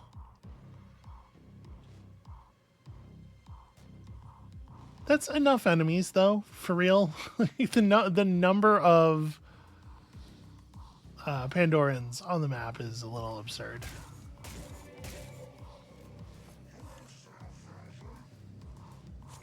Well, I think that guy is going to get obliterated by the Scylla attack that the Triton is in.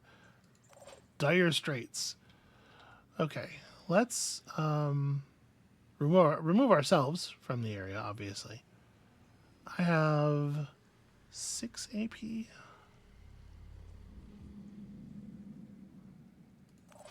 you have meds?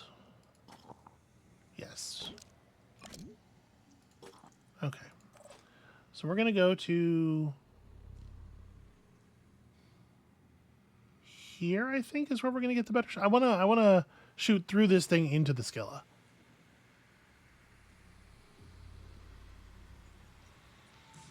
Neither one of the shots is totally ideal. All right, let's give Ballard a second lease on life here. Gonna take ourselves a quick aim.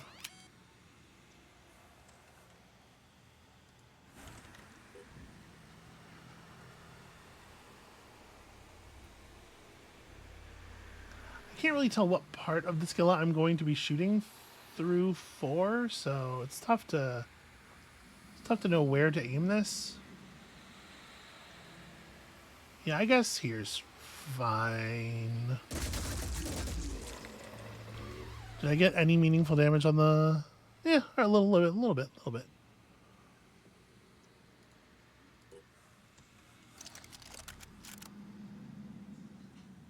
Ballard totally. Why did I think Ballard didn't have return fire? Maybe it doesn't always show up in the list of traits. I guess I may as well give myself cover from that dude just in case he doesn't die, but I think he's gonna die. Fibonacci is not out of rockets yet. He only has 180 HP. He's in pretty grim shape.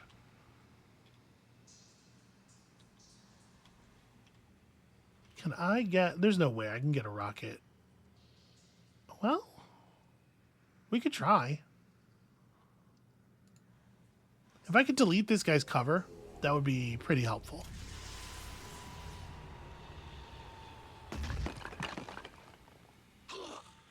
It dazed him.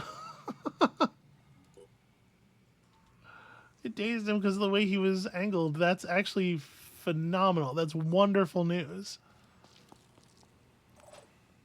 All right, Fibonacci, hero to the end. Doesn't matter what you do to her.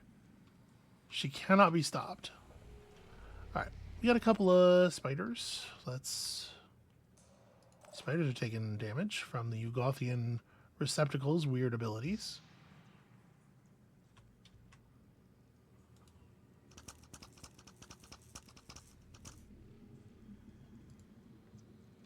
Okay, just making sure we're not going to hit Marius.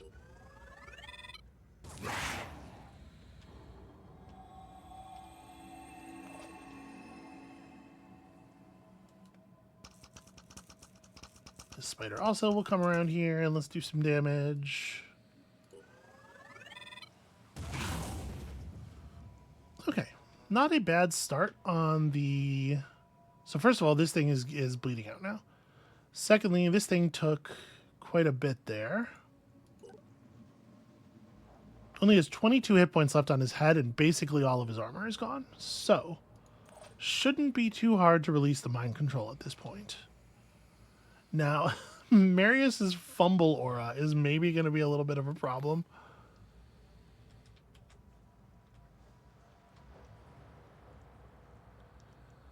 I think I want to run over and shoot him from here, because he's facing this way, right? So this should be a shot from behind. I'm a little worried about, like, this.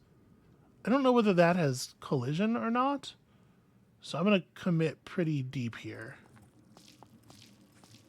Please don't fumble. This would be such an embarrassing time to fumble.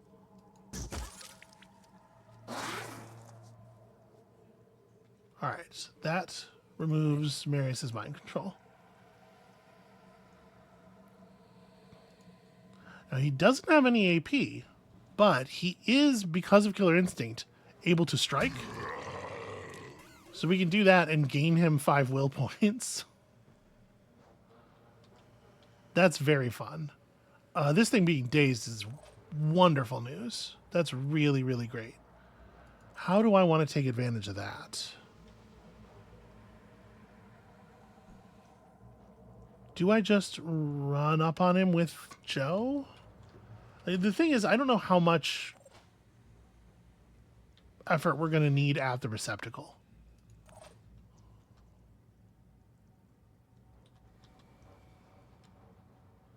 So the other two sirens.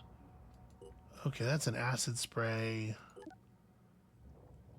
They're both acid spray mind control Hellions. So just what an absolute nightmare. Absolutely the worst.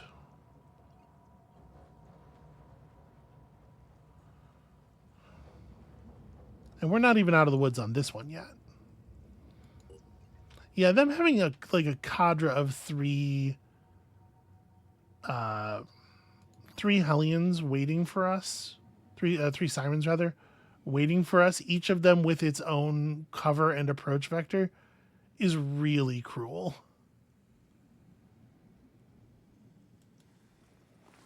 The only thing we can hope is that they will, like, use their AP unwisely, basically.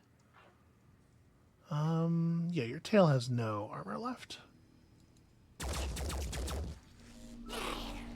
Okay, is that lethal? No, that's 132 HP, that much bar. That doesn't seem right. Your max HP is 360. This is like... Okay, it's fine. It's fine. You have a fraction of an AP left. So... Backing up doesn't... Well, backing up to here might actually do something in terms of removing me from line of sight. Especially if we can make it so that this Hellion does die. And I think we can.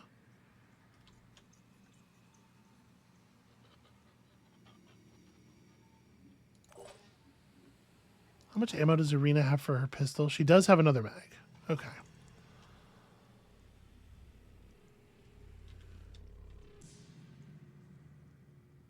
So if I run all the way over to here... I mean, she's got to get in close enough that she can start delivering a lot of pistol damage, right? All right, shoot for the tail.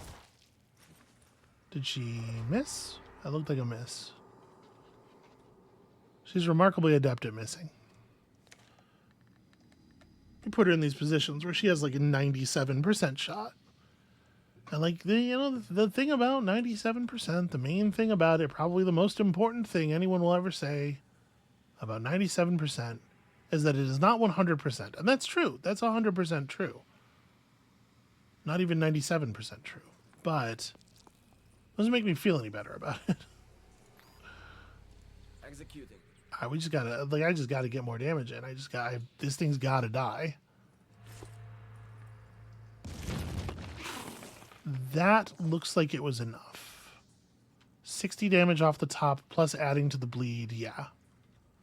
If it takes the full 40 poison damage, which it will, right? Yeah. Okay, so that's a dead one. Nikolai can continue to just advance. There's some chance that Nikolai ends up being the one who actually delivers the receptacle.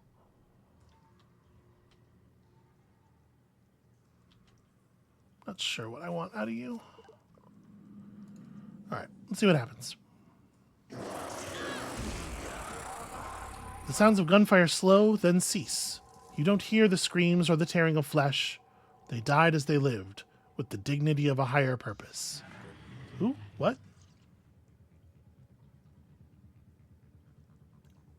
Wait, what are we talking about? What happened?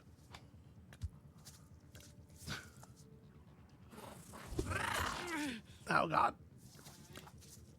I'll take that. Get virused. You virused me, but I virused you back with my weirdness.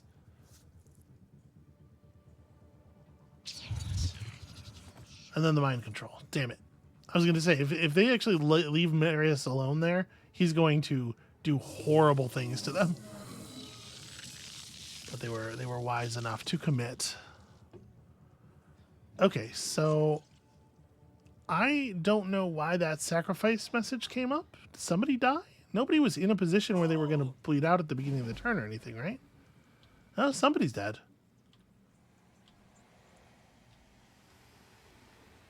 I guess Fibonacci died. Fibonacci wasn't dying. I'm not sure what happened. Oh, the gate closed. Okay. The gate closed, and so we've lost now Fibonacci and... Yeah, well... Fibonacci was in pretty bad shape there, so that was probably... that was not long for the... Not long coming, no matter what happened. Sato, not a great time to be out of ammo, or out of brain, my man. Not a good time to be no-brained. Okay. So now we have to rescue Marius from mind control again.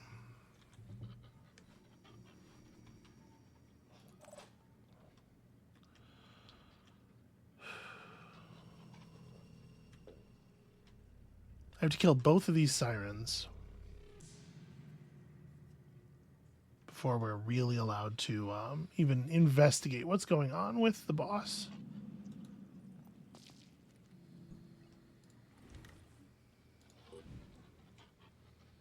Oh, why would that even be one of the available targets? Aim at the only one that's important. You know which one I want to shoot at. Okay. So, that's a lot of armor. You still don't have any willpower left because you haven't been the killing blow on very much. How am I going to kill this thing? I think we're pretty short on explosives at this point. Oh, you have explosives. That's the answer to that question. Here's what you can do that will help everybody. Throw grenades at the Hellion.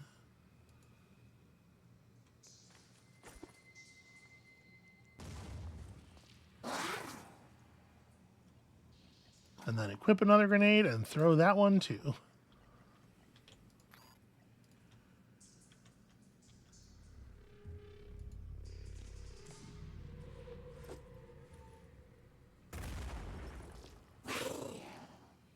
Okay, love to see minus 40 armor twice. So is that 20 armor off the head? It is, and that makes everything so much better. That makes this shot a lot more meaningful.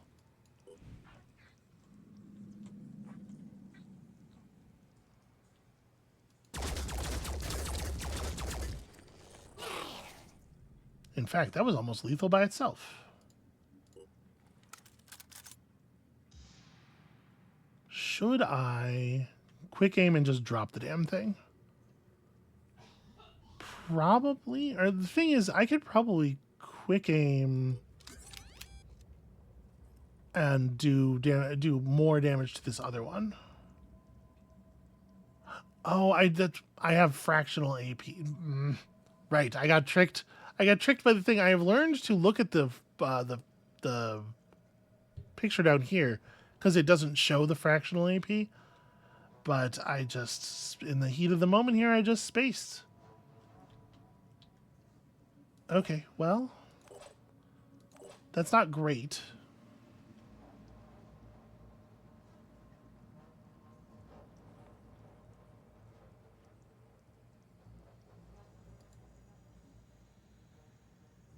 I think I'm going to go ahead and give her the ability to make use of it, though.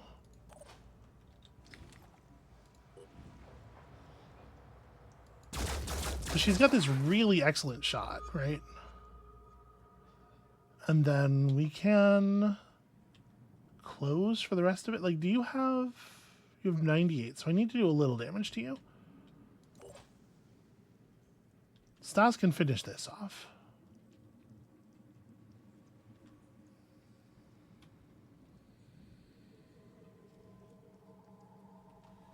Marius still has a lot of health. I think he should be okay.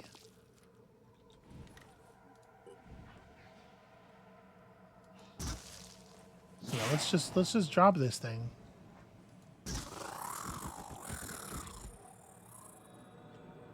And then I don't know, a decoy here is not going to do anything. I guess just reload. Because this thing's not going to be drawn over by the decoy. It's going to want to fight what's closer. What was that? And I think it's okay to just leave him there and like he'll be all right. Can Omar get to a position to threaten this creature?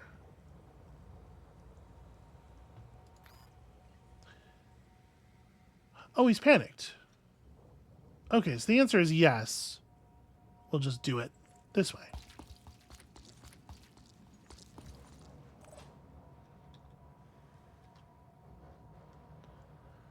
So...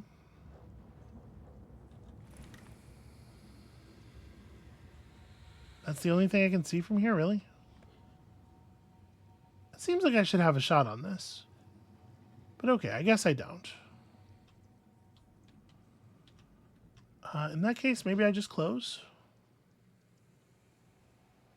Looks dangerous. It does look dangerous. I don't think you're wrong about that.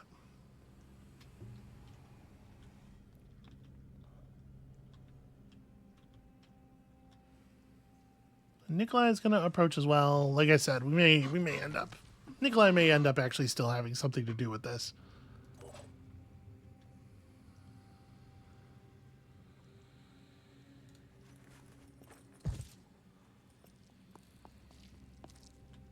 Okay, we're just about ready to actually make the dam approach.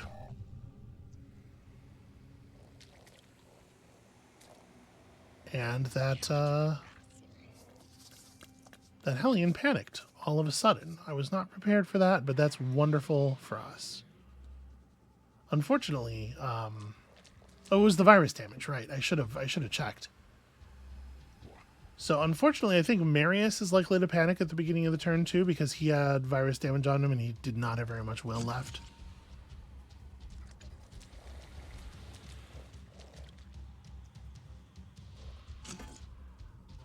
God, they're spawning so many enemies every turn. You don't need to be inducing panic on me.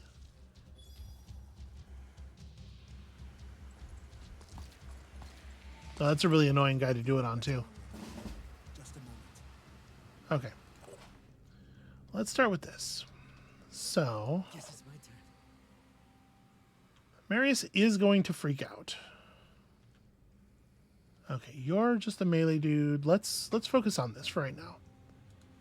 Getting rid of this Hellion is super huge priority. While we have the opportunity, let's drop it.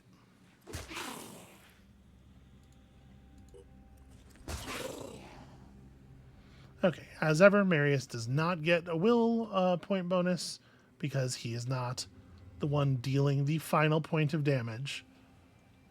They really ought to work on that. So I guess he just kind of runs over here.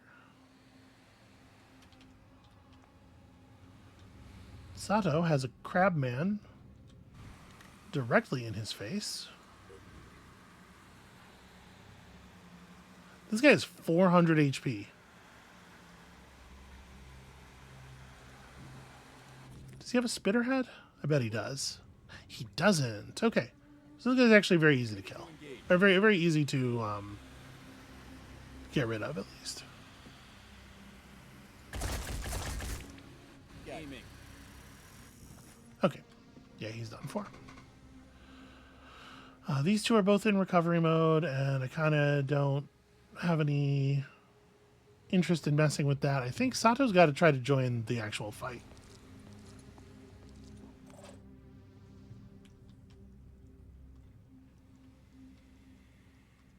So we have to cross an awful lot of mist, which is annoying.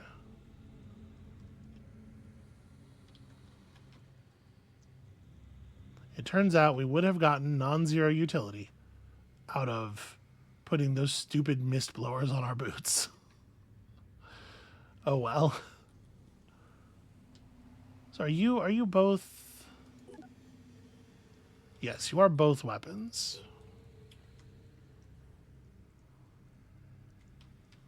It looks to me like this space is not in the goop. So I think we can disengage his gun with a shot from Joe here, and then finish him off with some other work. But we got to take the gun out first, so that he doesn't return fire anyone.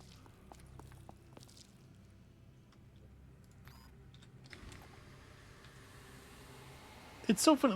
Like it intentionally tries to put the target you are most likely to want to shoot at last. You know what I'm doing here. Come on. Okay. There we go. And that should allow us to pretty easily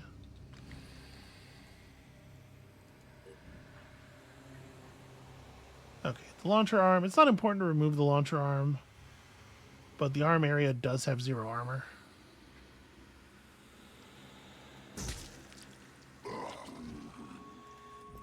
Are you going to die from poison? You are? Okay. So I think what I do here is just sprint through the goop. Yeah.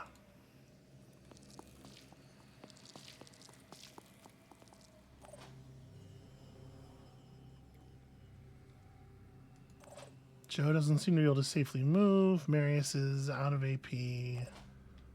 Jara also is in sprint through the goop mode, I think.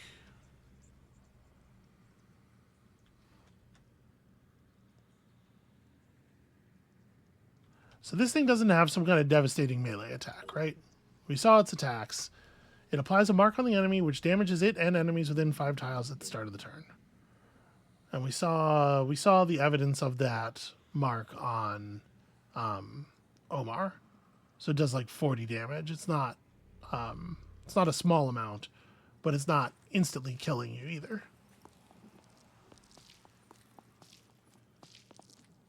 Okay, so now we got a couple of people through here. Joe is done. Irina also, I think, just runs. Irina's got 2 AP, so if she ends her turn in the mist, she's gonna panic, right? So I guess I can go to here and wait.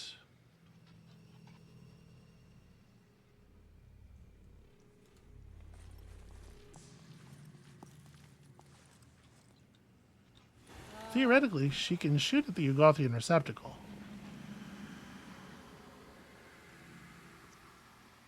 It's really hard to see what I'm shooting at, but I'm just going to aim in this general area and may as well fire. Unharmed. Yeah, I don't think that was quite what I wanted.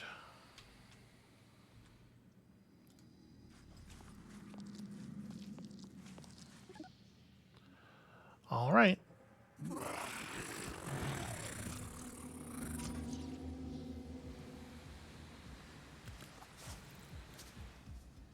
A Siren Banshee has just crawled out of the spawn hole.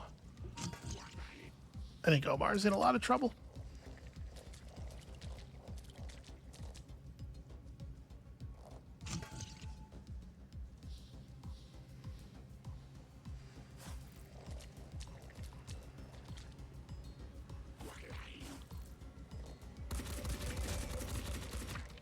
Interesting that they have no interest in trying to keep Omar under control at this point. They're like, he's not going for the exit. Ow. Wow, okay, that's a lot of it's a lot of AP that you have there. Okay, we got a panic on someone from that kill. That kill is actually really badly timed.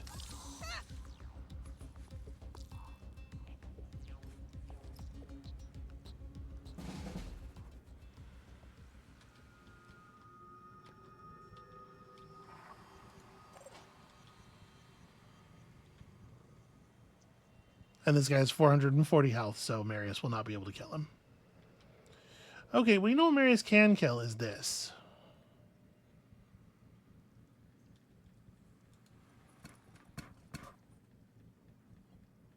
So here's a free attack. I guess if I take this attack, I'm going to restore my AP. I'm going to restore 2 AP while I'm only missing 1.1.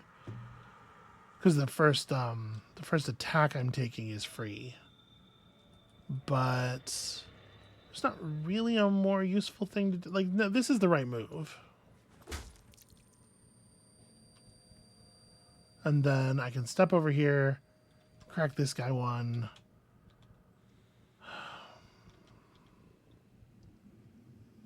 I could just run. I could hit recover. No choice but to keep going.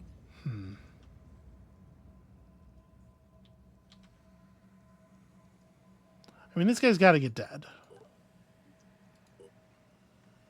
But actually, he doesn't have a spitterhead. So actually, Arena can probably clear out his, I can probably just take his elbow and keep moving.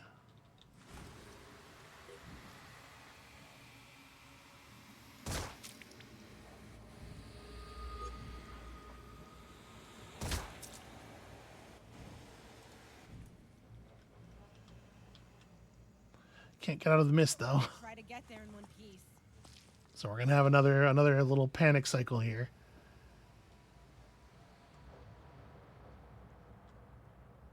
It's incredibly difficult to keep your highly trained operatives from throwing an absolute like wet ass tantrum every time anything happens.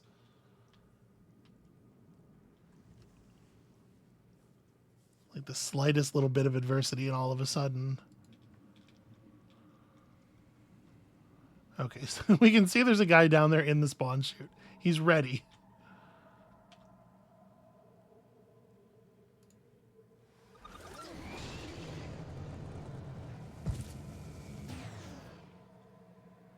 Repositioning.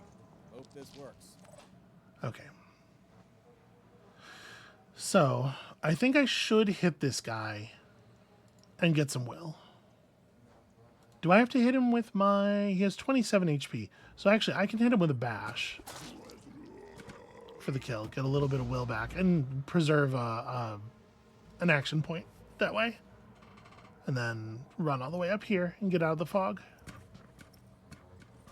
Oh, except I have virus on me, so it probably isn't going to end up mattering. Okay, Omar, guess what? You can shoot people at point blank range. It's your favorite thing. Do I have... So I have 17 AP right now. So, okay, I'm going to quick aim this shot. Flatten this guy, and then jetpack out of here.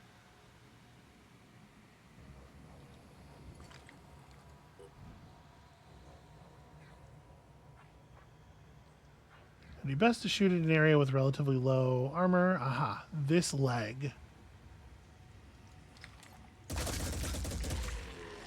One less to worry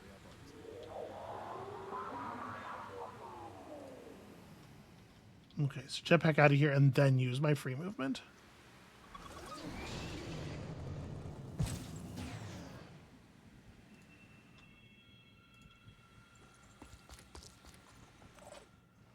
feeling pretty okay about that, actually. All right, let's see about shooting this thing in the eye. So this is our first, like, real attempt. I'm a little worried about the fact that it's showing 0 damage. Like, it's not indicating any damage at all on the health bar. Well, it certainly reacted like I shot it in the eye. No, I don't do enough damage to kill the eye in one shot. Yeah, we're going to have to give it another go there. And then I can soften up a second eye.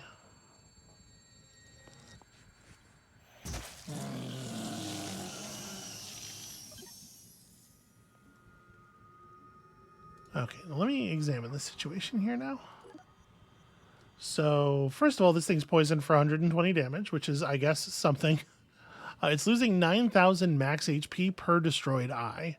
So, we can bring that stuff down that way. And then the dialogue box said stun it by shooting it in the eyes. So, is it going to just not do anything this turn? That would be super helpful.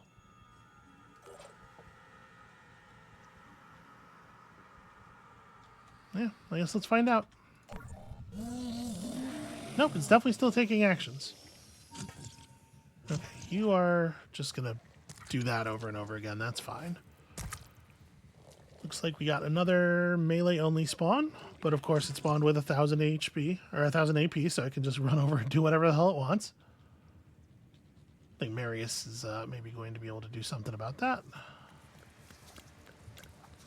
The siren pursues.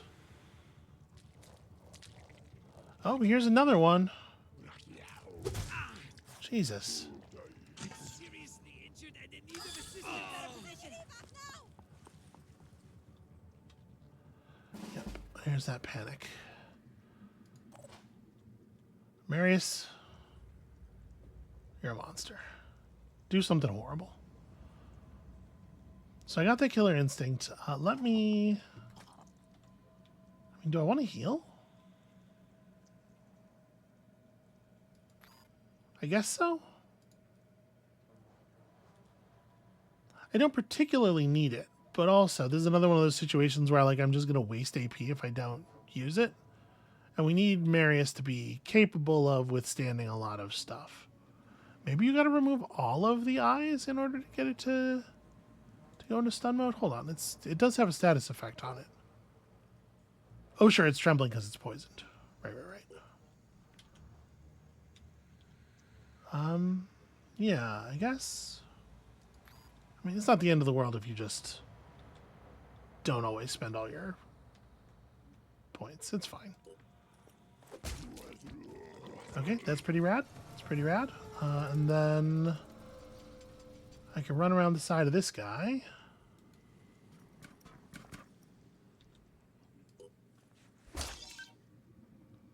Clonk him pretty good. And then I think I just step out of the way so that I can, like, how much health do you have left? 248 or 246. Because we gotta make sure Zara can get through. But Zara can shoot this thing in the back. Does it have? No, it doesn't have a spitterhead. So I guess I didn't actually have to hit it with Marius, but Marius is not doing anything else this turn. It's good enough to just remove its claw arm. You don't do enough damage for that. You should get over here and keep working on what you were doing.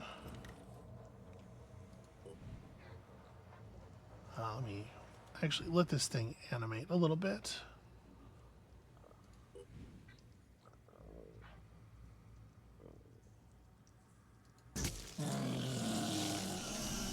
The tentacle was kind of in the way. Yeah, let's aim for the side eyes a little bit more because the front eyes will be easier for other people to hit or easier to hit on other turns. Or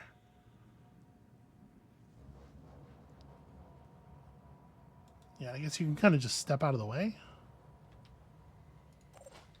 Okay, so you can remove the pincer. And then you don't have any like obvious ability to use the Ugothian receptacle, right? Like I can't, if I put it in my inventory, put it on my bar, it doesn't, no, the virophage injector doesn't have a it doesn't have an obvious action associated with it. So I guess I'm going to move to here and do a quick aim. And we'll put out this other eye.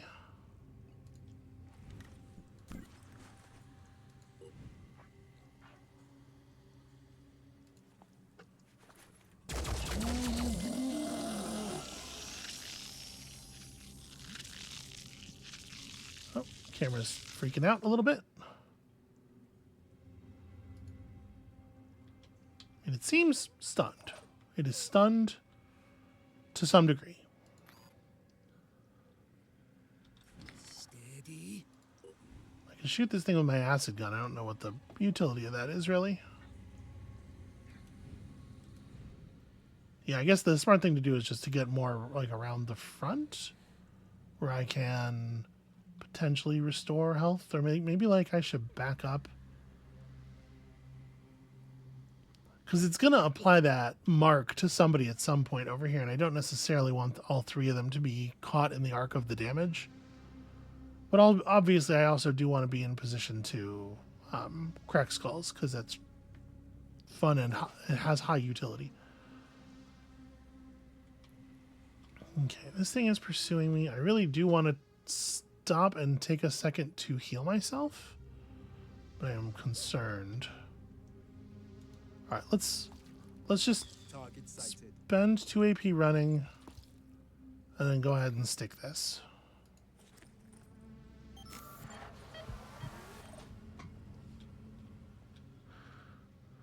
Okay. Let's just get this over with.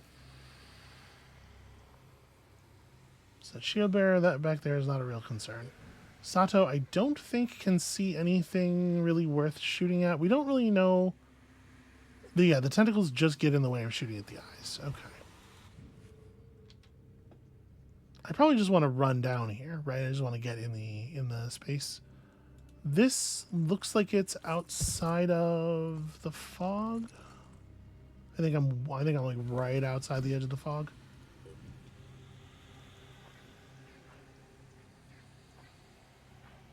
I think I'm gonna do this and just try to like fuck up those 2 tentacles. Did I get the eye? I was really no, that eye is still there. And there are 3 other eyes, 4, 5, 6 other eyes. I have no idea where they are. There's not a lot of places left for them to be. As if he was in a spot where he could see the thing, he could potentially shoot more eyes. I think I'm just going to end the turn for him. Nikolai has recovered and can now use Marked for Death. I don't know if I want... I guess I'm going to have him just hang out. Because I'm thinking there's a small chance that he ends up using Marked for Death on that siren. As the siren approaches... Oh, wow, this might not be good. Yeah, there's a small chance he ends up using Marked for Death on that siren as the siren approaches Omar, and then in doing so allows Omar to deliver enough damage to kill it. But actually, the siren seems to be taking a rather indirect route here. All right, Sato, put bullets back in gun, please. Okay, they have taken a pretty drastic step here toward protection of the eyes. Let's see what we can do. Have to focus. Yep, you can see them. There are a couple eyes on the side here, behind this tentacle.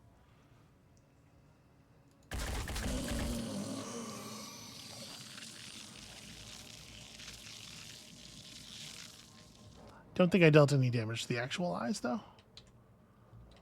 So this might be a good. Okay, so Arena somehow is still not active.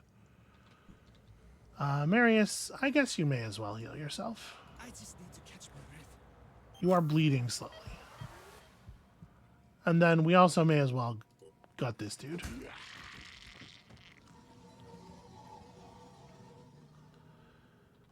And then, Ready for action. how much HP do you have? You are not a particularly tough enemy. On my way. Zooming in. That said, you are kind of far away and sort of hard to hit. I feel like there's a lot of opportunity for missing here. Yeah, I feel like this close up into a quick shot is worth it. That's gotta add enough accuracy, right?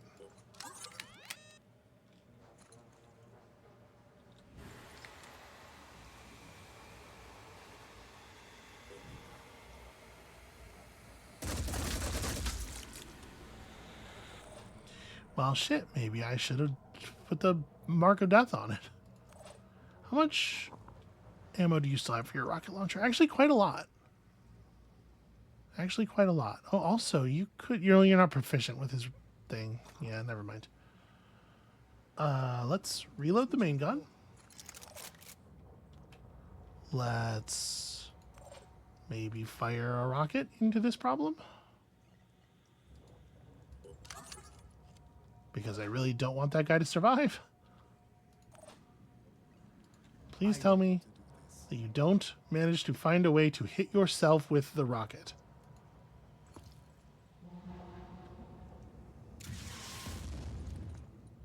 Ooh. I was really hoping to cause some extra bleed there.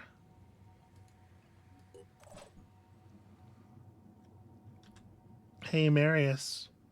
What are the odds that you can give me a little bit of a push here? Unfortunately, the guy's shield is down in this direction, right? Okay, but Stas hasn't done anything this turn. Man, that guy's shield. It really is that guy's shield's down in this direction. And Stas has important stuff to do. Stas can actually still participate in the eye removal.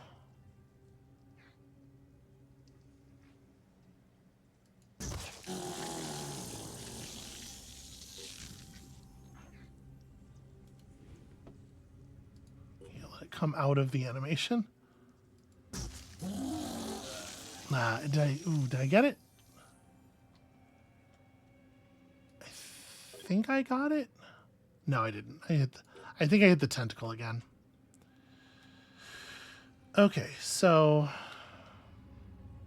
what Marius can do is like step to here and just fire acid at the thing and pray. Oh man.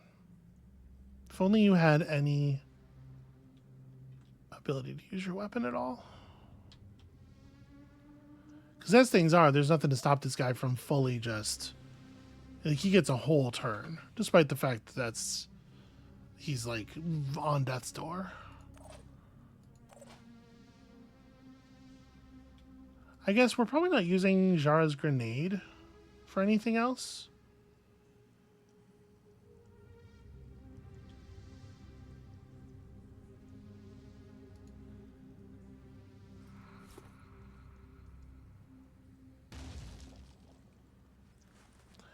I really thought the acid was going to, do what the acid's supposed to do, but it totally didn't. It just bounced.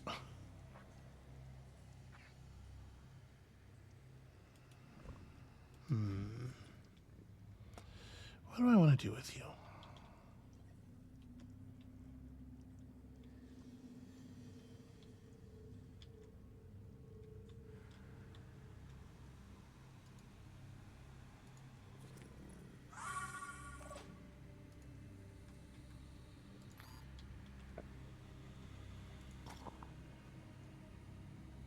Yes, that was properly out of rockets. He has a grenade. Let's try this. You can throw a grenade back here. So nervous about accidentally hitting.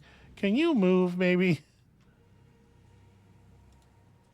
Go ahead and just run through, Nikolai.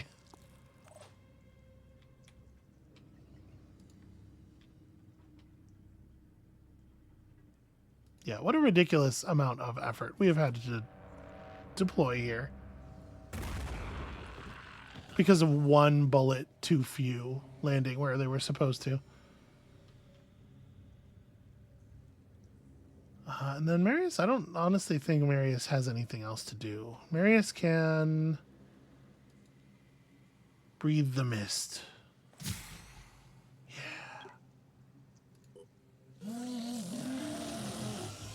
He removed the smallest possible amount of mist. Man, sirens... Okay, no more sirens. You have spawned enough sirens over the course of the game. What a nightmare. Please don't mind control me. Okay.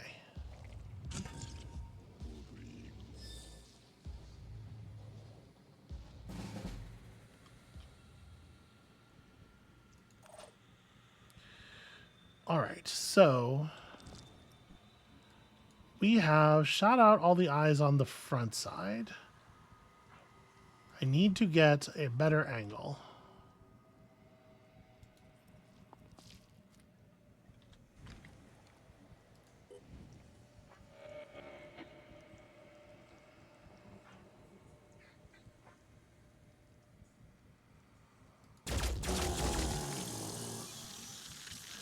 I don't think I hit the eye at all. I think all of that, I think as soon as I started firing, it suddenly jerked backwards. Like, the animations are still happening when you're, aiming and firing. But usually they continue to happen, like, pretty much at the rate that they were occurring. Oh. Oh, it's having a freak out. Oh, it's freaking. Okay, this is the time, apparently. So use your 0 AP give action to give this to Marius. Marius shall deliver it.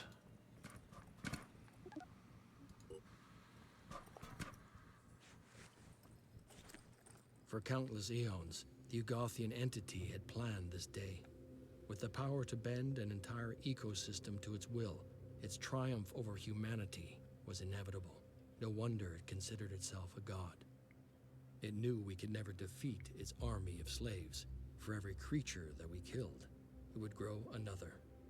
But there was one possibility it had never accounted for, that instead of killing its slaves, we would free them. That wasn't the end of the story, but it was the end of the war.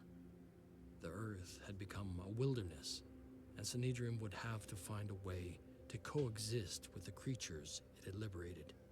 But we were free.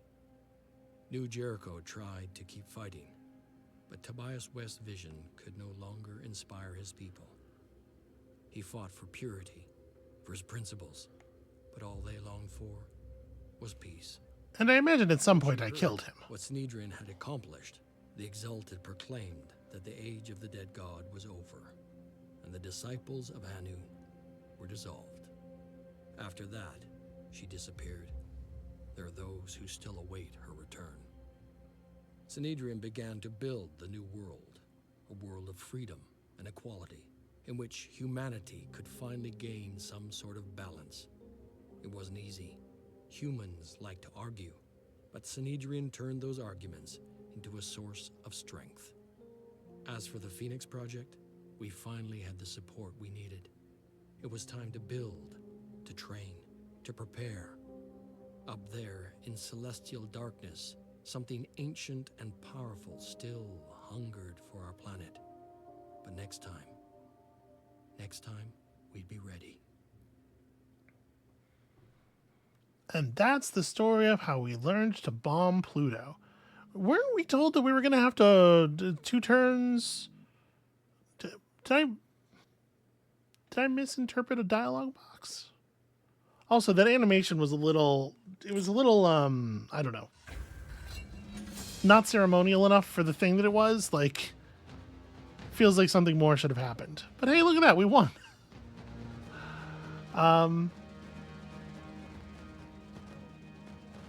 That's a lot of game time. So we only 13% of the world's havens were destroyed on my watch. That's something. We were well liked by all the people in the world who aren't crazy and evil. Well, probably not all. There's probably some crazy and evil people sort of dotted among them. I imagine we killed a lot of folks. Yep, it's good. Fair number of folks here. 60 different worms, various worms. I guess it is true. We only killed 2 Sealas because we fought the second one we captured. Although I imagine once we got it back to base, we probably did kill it.